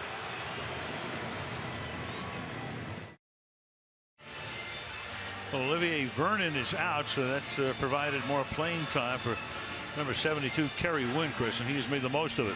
He's really had a nice game tonight. Not just this play, but he's had a couple of plays where he's had to hustle back, make plays in the running game. Has just really been a force tonight. Nicely done for a substitute. Romeo Okwara not playing in this game either. 3 tackles overall and 1 tackle for a loss. And that is caught by Ingram, and that rookie is really breaking out tonight. Evan Ingram, their leading receiver. And that will be his 5th grab of the night for 82 yards. Just a simple slant. You don't have Odell Beckham. Why not put your tight end that runs 4-4 out there on the outside? Give him a chance. There's a nice big target for Eli Manning, who throws that slant so well. It's amazing this change in play calling or whatever, change in offensive line, this looks like a completely different team tonight. I get the feeling that Sullivan's going to call plays next week too, don't you? Oh, absolutely. When Seattle goes to MetLife. And let's flip that over a little bit, because I thought Ben McAdoo in our meetings, there's a helmet for Odell Beckham, but it really was one of those meetings where you felt like Ben McAdoo was a little bit more of the head coach, and he was talking about the big issues instead of offensive play calling. And then you end up bringing in a guy like Mike Sullivan, who has all this energy, and I'm sure was so enthusiastic all week with Eli and the offense, and sort of the definition of insanity, right? You keep trying to do the same thing over and over again, expect a different result. They changed and got a different result. Big energy boost. And fighting for extra yardage is galling. You saw McAdoo whisper something in Sullivan's ear, probably keep it going. Yeah, keep calling the plays. But the other part of this that I really like is what they're doing with this offensive line. I think they understand who they are now, because they have on the outside Justin Pugh, who's been able to handle the pass rush of Von Miller and Shaq Barrett out there. So they can come over and help Eric Flowers. They can run the ball on that side of the offensive line. And Brett Jones, the backup center's had a nice game. 3rd and 3. And Eli throws, and that is not caught, so Evan Ingram can't hold on to that one. 4th down, Justin Simmons covering on the play, and now you'd be looking at about a 49-yard field goal. Rosas moments ago kicked a 51-yarder. Well, Ben McAdoo said last night, for us to win this game, we're going to have to make long field goals. And he understood that they were going to have to hang with that running game and play great defense and make long field goals and not turn it over. And I would say mission accomplished to this point. 6'3" place kicker. He can bomb him. Jeff Peagles thinks he's a generational kicker, but not on that boot. That may have been deflected as well. So Rosas, no good. Good field position now coming up for Denver.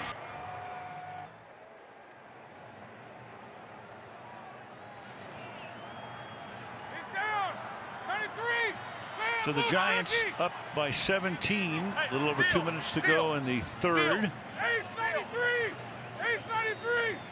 Drive begins at the 39-yard line. Start on the ground, and they give it to Anderson. Anderson, 8 carries for 17 yards tonight. Back to the block, the deflected punt or deflected field goal attempt, and it's big Adam Gotsis, 99. Yeah, and that one had to hurt a little bit. Was fired in there. That was a big play. 2nd and 7. Simeon to the outside. That is caught for a first down by Emmanuel Sanders. Right at the midfield stripe. Yeah, well, they're finally starting to flip it over. I think maybe the interception return by Janoris Jenkins may have changed philosophies a little bit. And now we're getting a little more of a look at Emmanuel Sanders against Eli Apple here at the second half. Simeon 16 of 31 for 215. And throws that one in the dirt, intended for Sanders. You had Landon Collins coming up with it on a one-hop, and Sanders is down. So Emmanuel Sanders rolling over. All right, big Damon Harrison inside again. Got the pressure that forced Simeon to throw it sooner, and then I don't know what happened with Landon Collins. He comes in and he was trying for the ball. You could see he was diving for the football and happened to catch Emmanuel Sanders. You cannot blame Landon Collins. There's nothing cheap about that. He was diving for the ball, but I'm sure it's going to be perceived like he was trying to go low and hurt Emmanuel Sanders, which he was not. Go to Michelle. Well, this could be a major problem given that Demaryius Thomas went back to the locker room. They're calling him probable with a lower leg injury, but still back in the locker room. We'll get you more details as soon as we can. All right, Michelle, and they are very, very thin at wideout. You've got Thomas and Sanders are your 2 big guys. And then you go down to Benny Fowler. Cody Latimer is inactive tonight. He'd be another guy they could go to. Jordan Taylor, and of course that's a bad scene here.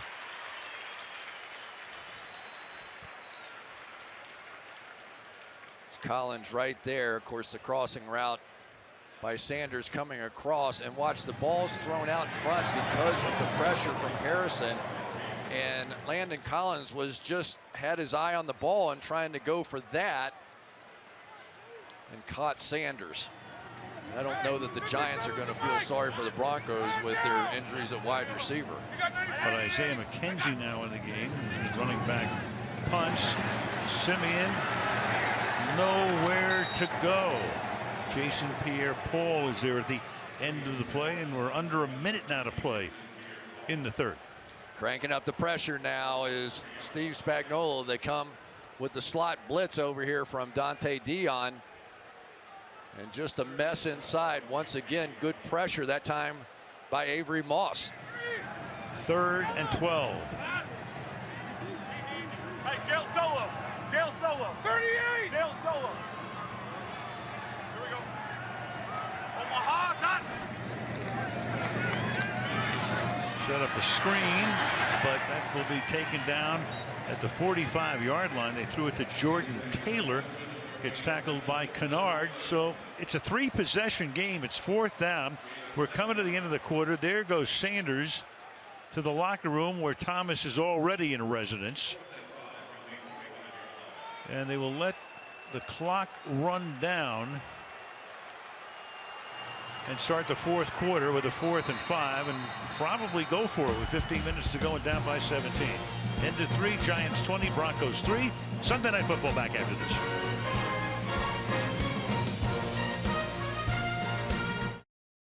And right now in a 3-possession game, Denver lines up to go for it on a 4th and 5 at the 45-yard line. And Demaryius Thomas back in. Hey, here we go. Easy, easy. Hey, prison trace. Prison trace. Hey, prison 57.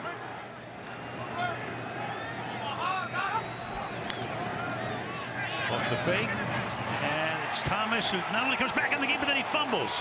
He had the first down. Is it Apple who comes up with the ball?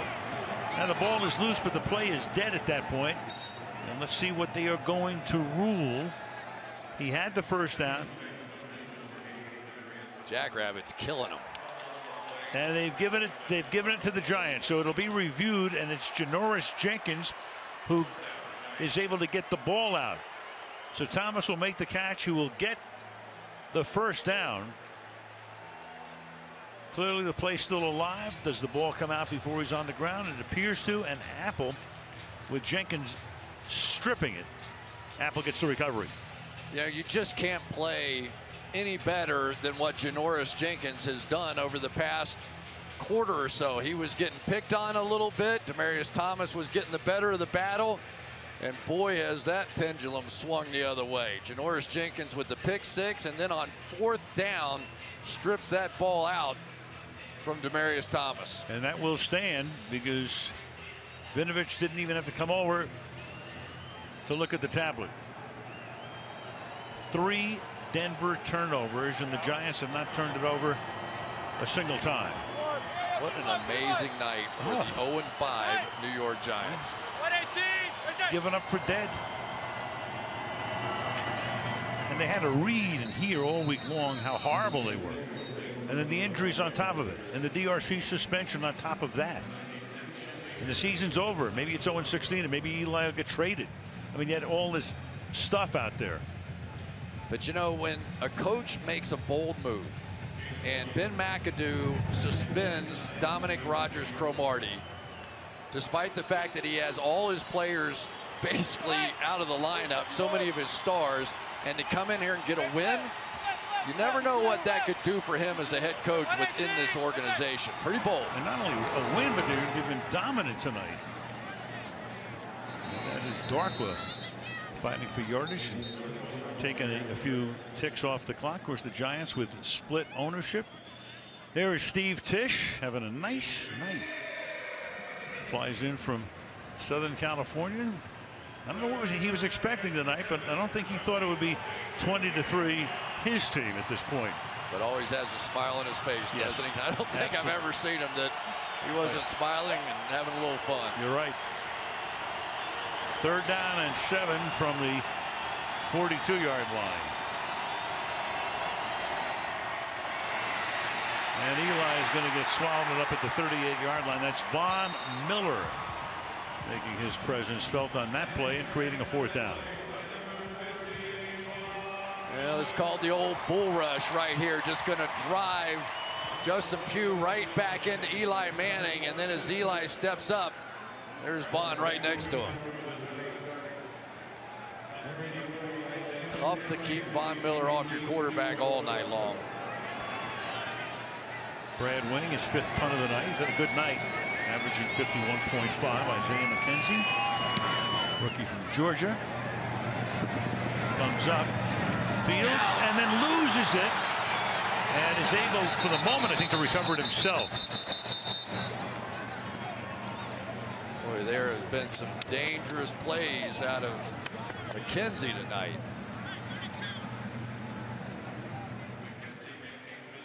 So Denver retains possession, but a long way to go for the home team. Broncos from the 15. Simeon's going to air it out, go deep downfield, and it is incomplete. Isaiah McKenzie was there. 2 Giants were there as well. He is slow in getting up. It'll be 2nd down and 10. They're already minus Sanders.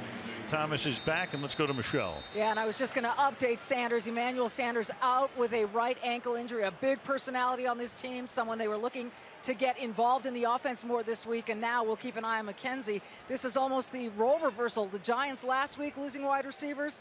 Tonight it's been the Broncos. Yeah, that's a good point, and he is in agony. Injury timeout. There is McKenzie. And he's they're up and coming receiver, kick returner, but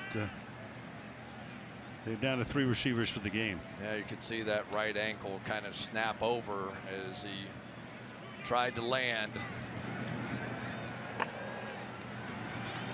More of attrition out here. It's just so tough to keep your guys healthy throughout the course of the season, but boy, there have been a lot of injuries earlier this year. So Devontae Booker is now in the backfield. We saw Thomas spend some time in the locker room, but he is back as well.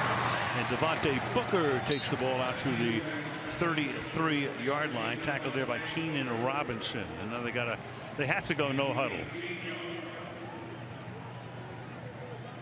Team fully capable of making plays, even with these backup receivers in the game. Good tight ends, good receiving backs coming out of the backfield.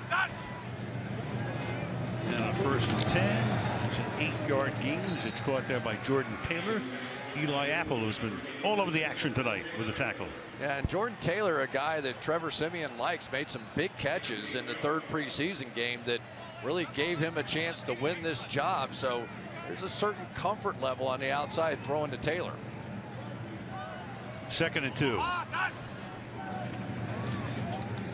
Siemian deep downfield, and he goes for Thomas, and he makes the grab amongst a bevy of white shirts, but now he is limping off again. Yeah, Demaryius Thomas, you can tell, is just not quite right, and yet he is still fighting, making those tough catches in traffic. Big, strong hands. No wonder he's got 5 straight years of 1,000 yards or more. 9 catches tonight in triple figures. Simeon, look out. JPP. Jason Pierre-Paul beats Billy Turner. 3 sacks tonight for the Giants. And for Billy Turner, this is really his first action of the season, and boy, when this guy gets it going, it is awfully tough. Having exactly the kind of night that the Giants needed him to have. He needed to be dominant against a weak right tackle position of the Broncos, and he has. 11-yard sack. Simeon throws. And to the 40-yard line goes Jeff Hireman, who was a college quarterback. He's the backup tight end. His first action of the night. Obviously, you have some options here because you don't have to try to get all of this. I would imagine they're still going to be looking at trying to go for it on 4th down, so you can check it down to a back or a tight end and then go again on 4th. 3rd and 10. And he throws that one halfway away, but the good news is that Thomas is back in the game. Boy, they had it. They had their first down. A.J. Derby was absolutely going to be wide open. They send the blitz right there, and they just couldn't get B.J. Goodson out there soon enough. And Simeon saw the blitz that side so many times. You hear him talk about throw into the blitz. So if they're blitzing, that means somebody has to come from across the formation to cover. Simeon just missed it. Now Bromley is the injured Giant. That's Jay Bromley. Shuffles in the rotation along the defensive front. Well, you don't see this very often in Denver, where the Broncos have had a tremendous home record through the years. Take a break right here.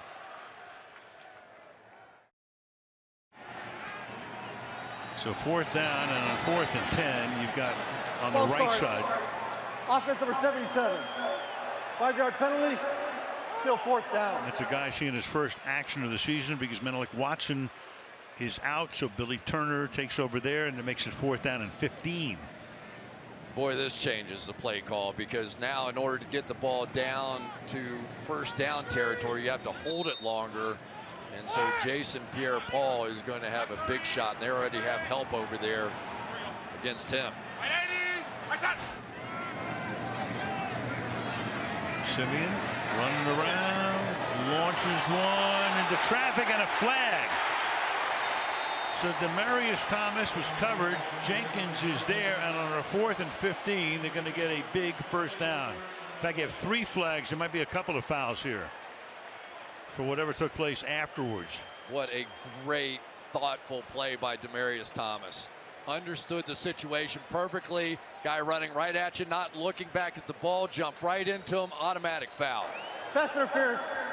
Defense number 20. Spot foul. Automatic first down. That's a wide receiver that really understands the game. Brilliantly done. And yet 3 officials making the same call. That's when there's no appeal. 36-yard penalty. Keeps the drive alive, keeps the Broncos alive. Had they not converted, that would have just about written a finish with 10 minutes to play in the 4th.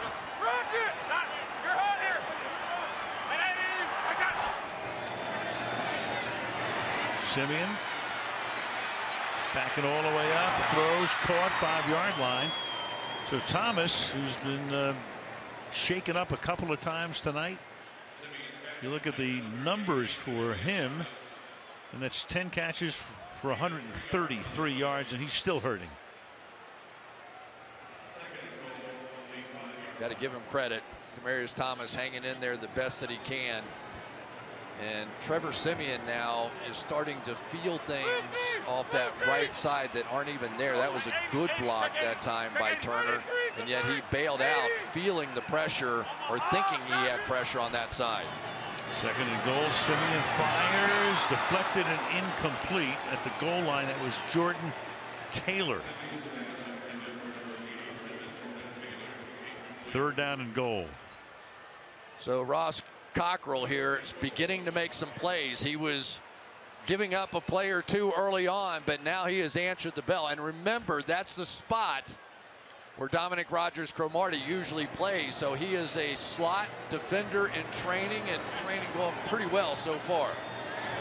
3rd down and goal at the 5-yard line.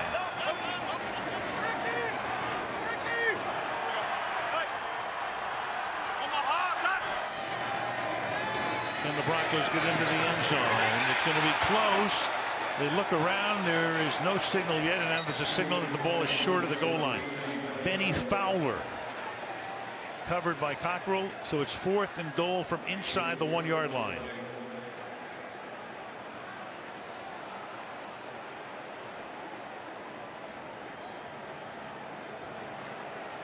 Clock running down under 9 minutes.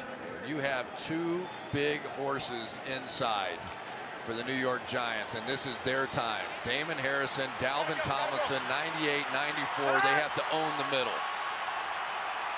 Bring Janovich in, the fullback.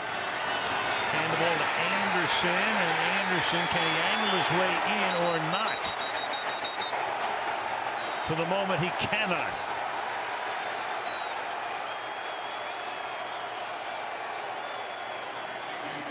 And so the Giants able to keep them out of the end zone. And that was the last gasp. 8:23 left in regulation. 20-3, New York.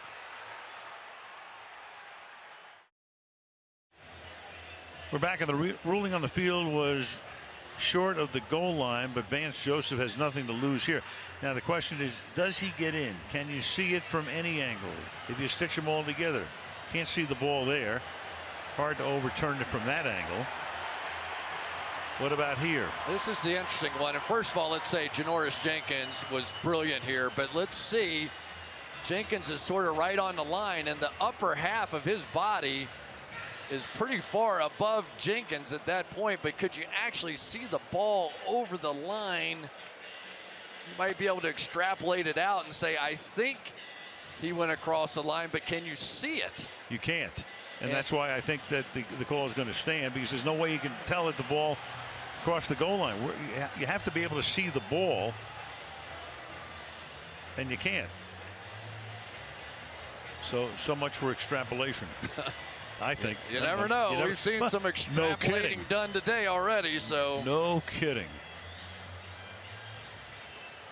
See right there, does that ball in his left hand, can you see where I'm talking about right in here?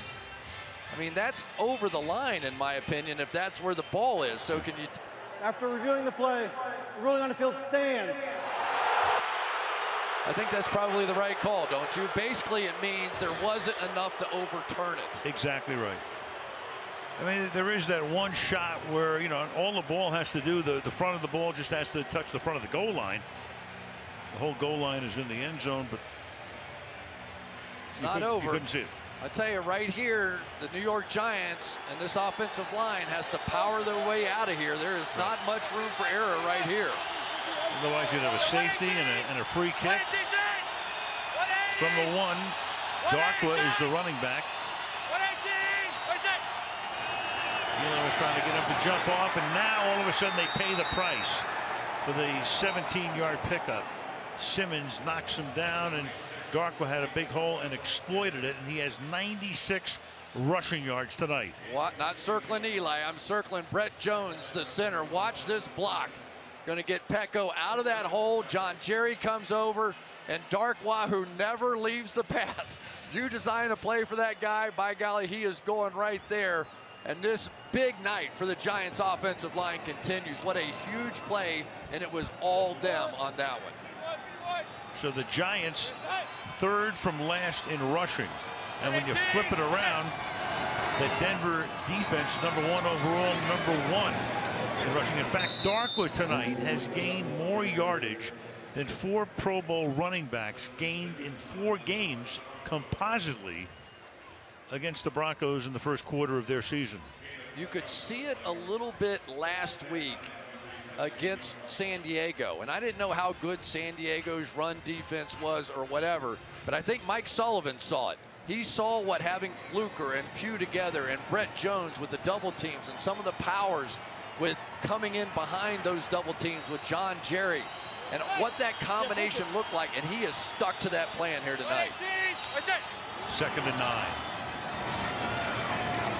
Trying to get to 100 yards. And the ball's out. The ball is out. It's a live ball. They didn't blow it dead. Denver can only hope. Vinovich with the call. And it was a live ball and a Denver recovery. Pretty long after the play, Barrett's going to strip this thing out. Let's watch the knees. Not down, not down, not down, not down. Now. Down there. I think that is down. And he had control of it, so clearly what you're going to see here, well, since it's a turnover, there doesn't have to be a challenge. They're going to look at it in New York and come up with a verdict there. And for the Giants, the good news is you can see the details. You can see the knee right the there. play is under review. It's hard to tell, although right there it's hard to tell, is that knee down or not? I can't tell. Being hidden by the foot of one of those players, I would say yes, but the ball's still in his hand at this point. So now I'd be pretty confident that knee's on the ground. Yep. And then the ball comes out, and it was Pecco trying to wrestle it away. So Darkwa gets to 99 yards. I'm guessing they'll rule knee was down. What do you think? I think so too. Yep. So they would have to overturn the call. The call on the field was a fumble. You know, but we've talked about everybody except Orleans Darkwa, and I think he's added a little power element to this power offensive line. And he is, he's averaging 5.8 yards per carry. Looks like they're switching back offense and defense, so looks like a reversal here.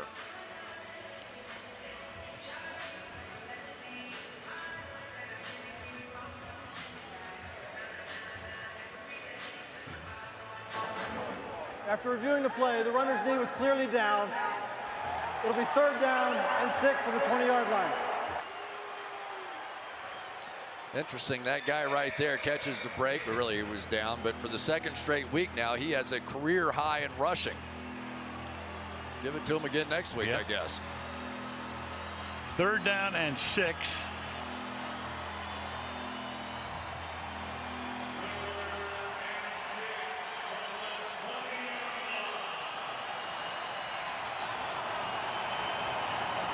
Wouldn't be totally surprised to see a run here.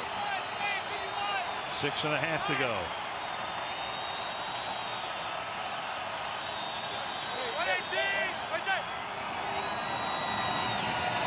Well, you won't get to 100 right here. You saw the run. Stewart and Simmons converge on the tackle, and it's 4th down. Yeah, when your defense is playing like this, and of course Ben McAdoo understands full well, he saw a whole season of it last year, not so much this year, but your defense is playing great. Don't do anything stupid at this point. Give them a chance to win the game. Denver takes a timeout. Little recap of the game. For those of you who have been watching a lot of baseball tonight. A Giant defense, 2 interceptions. They had 1 all season coming in. 1 returned by Jenkins for a touchdown. That Bronco defense, #1 in the league, #1 against the rush. They've been overpowered tonight by the Giant running game. Ingram with the touchdown there. The Broncos no touchdown since the 1st quarter in week 4. Had the bye last week, so it's been a fortnight since they have gotten into the end zone. And Brad Wing with his 6th punt of the night.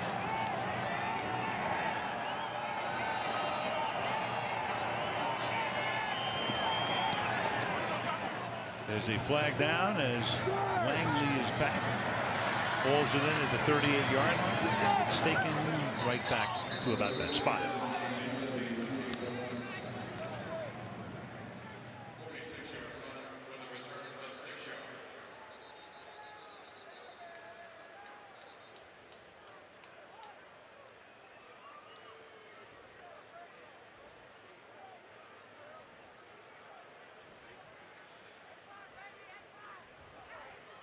Offside. Defense number 91 lined up in the neutral zone. Penalties declined. 1st down. JPP. Giants maybe in need of a team leader. Go back to before the game. Let's change that. Y'all ready? Y'all ready? And we all we got on 3. 1, 2, 3. So JPP 3 sacks tonight. Had 1.5 coming in. Again, the Giants minus Olivier Vernon, who was the only guy who had more than 1.5 coming into the game. But JPP, we talked about the fact, Chris, he had to have a big night, and he certainly has. Yep.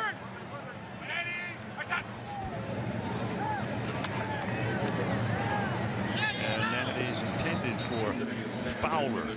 And incomplete. It'll be 2nd down and 10.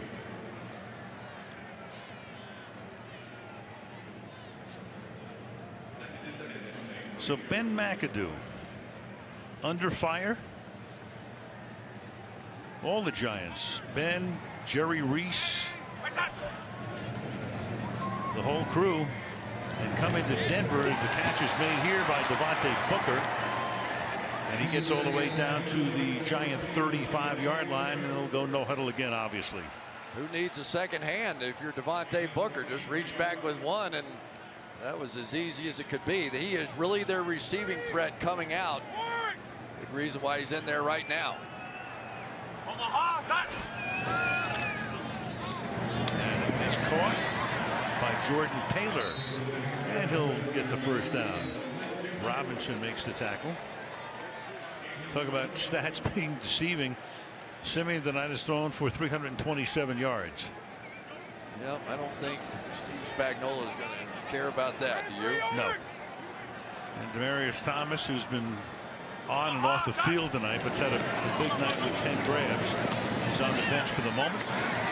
And fighting his way here is Benny Fowler for a gain of 8 as the clock goes down under 5 minutes in the fourth. Yeah, and the Giants manage a substitution there despite the no huddle. They get Bromley, who had an interesting leg cramp, to allow a substitution earlier.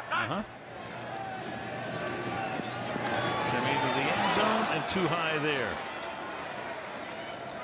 You don't think he cramped up? What do you think? You know, it's you never know. Yeah, I could be wrong.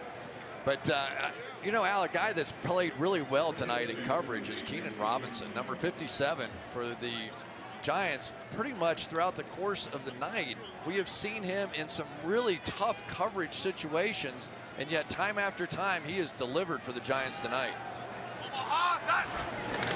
3rd and 2. Jamal Charles, longtime former Chief, gets 3 and then moves to 6. First down. You know, the other guy I think deserves a little tip of the cap is Landon Collins. With everybody being out in this game, he insisted on playing despite having that ankle injury, and just his presence back there has made a difference. So into the end zone, and that is a touchdown. Hireman, the tight end, in for a score. So that long drought of no touchdowns expires here with 4:07 to play. And I don't think that Keenan Robinson can believe this one got in over his head. They've been running this same play trying to get it in there, and finally, maybe it was just a little fatigue factor, they finally stick it into a spot where there was double coverage and all kinds of bodies around there. Andrew Adams. That was impressive. Now the extra point by McManus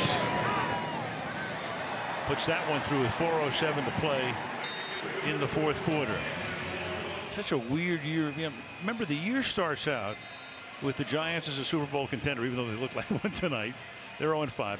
Patriots, all the talk was how improved they were. Perfect season. That ended in 3 hours. Atlanta looked pretty good. Then they lose at home to Buffalo and they lose to Miami. You tell me. What's our saying?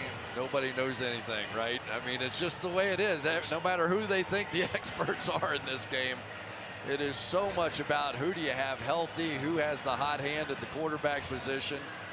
And right now, Jerry Reese is hoping they can hang on to this one because this organization desperately needs a win.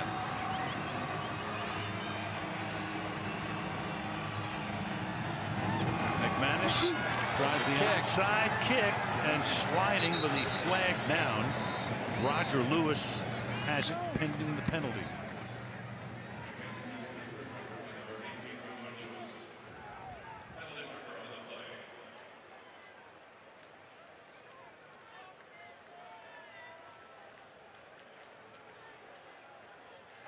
Offside. Kicking team number 31. 5-yard penalty from the end of the run. First down. And so the Giants right now can kill most of these 4 minutes. Denver only has 1 timeout. I'll tell you the other problem right now for Denver, Chris, 4 of their 5 games this year have been here. Now they go on the road and they make a trip to the Chargers next week. Then they go to Kansas City. Then they go to Philadelphia. Ain't easy. No, and Trevor Siemian has not been that impressive on the road. Most of his good performances have been right here. Eli from the 41. Take a little more time off the clock if they can. Darkwood is there. You know, these two teams don't meet very often. In fact, Eli last night reminding us that this was only the second game in his 14-year career that he has played in Denver. The other was a Thanksgiving night game back in 2009. Said Tom Coughlin gave us 3 hard days of practice leading up to a Thursday game, and it kind of looked like that when we took the field. If you've never played here, it bothered me. The altitude bothered me. I remember I was just exhausted at the end of that game. Well, when you look at Denver's home numbers through the years, you understand it. And Darkwood to the 40-yard line. In fact, we've shown graphics through the years. Good timeout is going to be taken here. Not only the Broncos, but you go to the Avalanche, the hockey team, to the Nuggets, the basketball team. I guess to a certain extent, maybe the Rockies baseball team, but is a very significant difference in Denver, home and road. And you just don't know what impact we've seen in sports so many times when a team has a ton of injuries and it's completely subconscious, but you can't help but let down a little bit. The Broncos had to think coming into this one, they're going to beat the New York Giants. They didn't have their weapons out here. They didn't have Odell Beckham. They didn't have Dominic Rodgers-Cromartie. And yet what we've seen a lot of times in sports, sometimes the best performances of the other guys come out in those situations too. 3rd and 9. And there's Darkwa going into triple figures. Stop at the 20-yard line. And that's 116 yards for one Orleans Darkwa, 4th year out of Tulane. Shaq Barrett coming off the edge here, just got a little too cute, got sucked down inside, and the patience of Darkwa paid off there. What a night for him. And I tell you, I really appreciate him as a back. I think he is tough. I think he is committed to this offensive line, and if you draw it up and guys, you tell me the hole is going to be right there, I'm going to go right there, and it has paid off for the Giants tonight. So there's a fumble again, and then Manning is alert and winds up with the ball. It's Gallman coughing it up. Manning saves the well-done bacon, and they can take us down to the 2-minute warning. Tomatop Peko coming through again, and for Eli Manning tonight, he's going to go see Peyton after the game and say, you know, the best play I had tonight was that fumble recovery. And Peyton's going to go, yeah, you're right. Tomatop Peko has owned the middle of this field, though. And we come upon the 2-minute warning with the Giants on their way to victory number 1 in 2017, 20-10 on Sunday Night Football.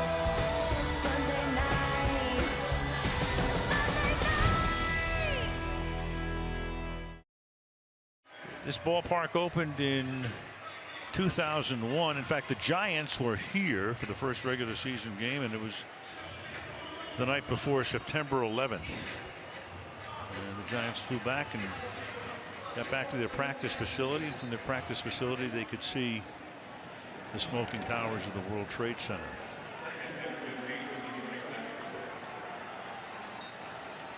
"16 years ago.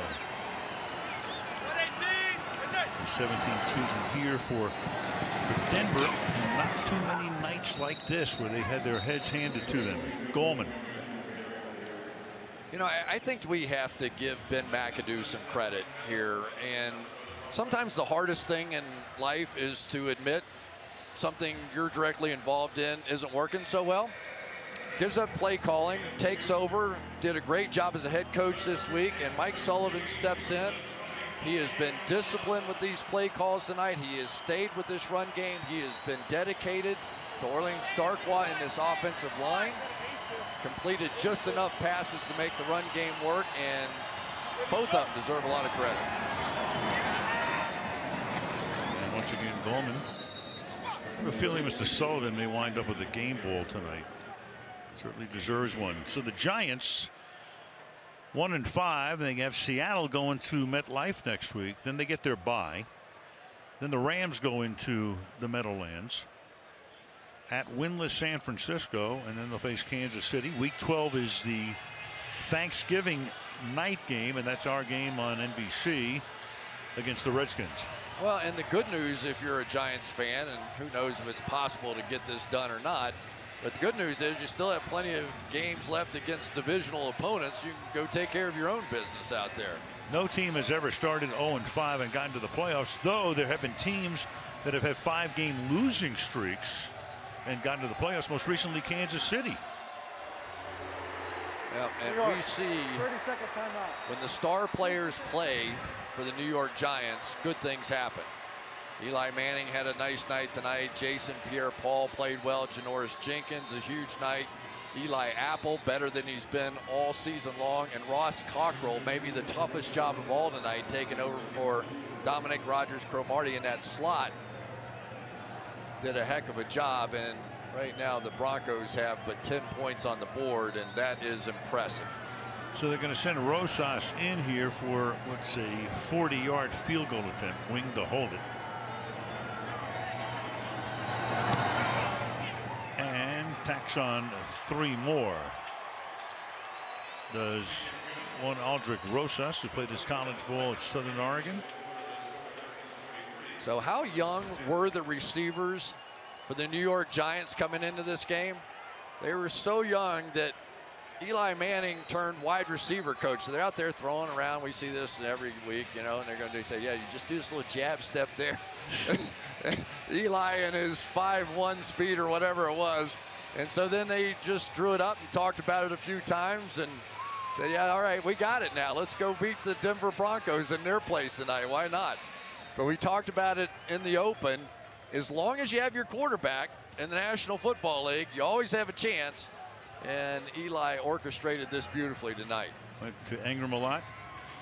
In fact, talking to those young guys, he did everything but take them for the 2 o'clock feeding. Yeah.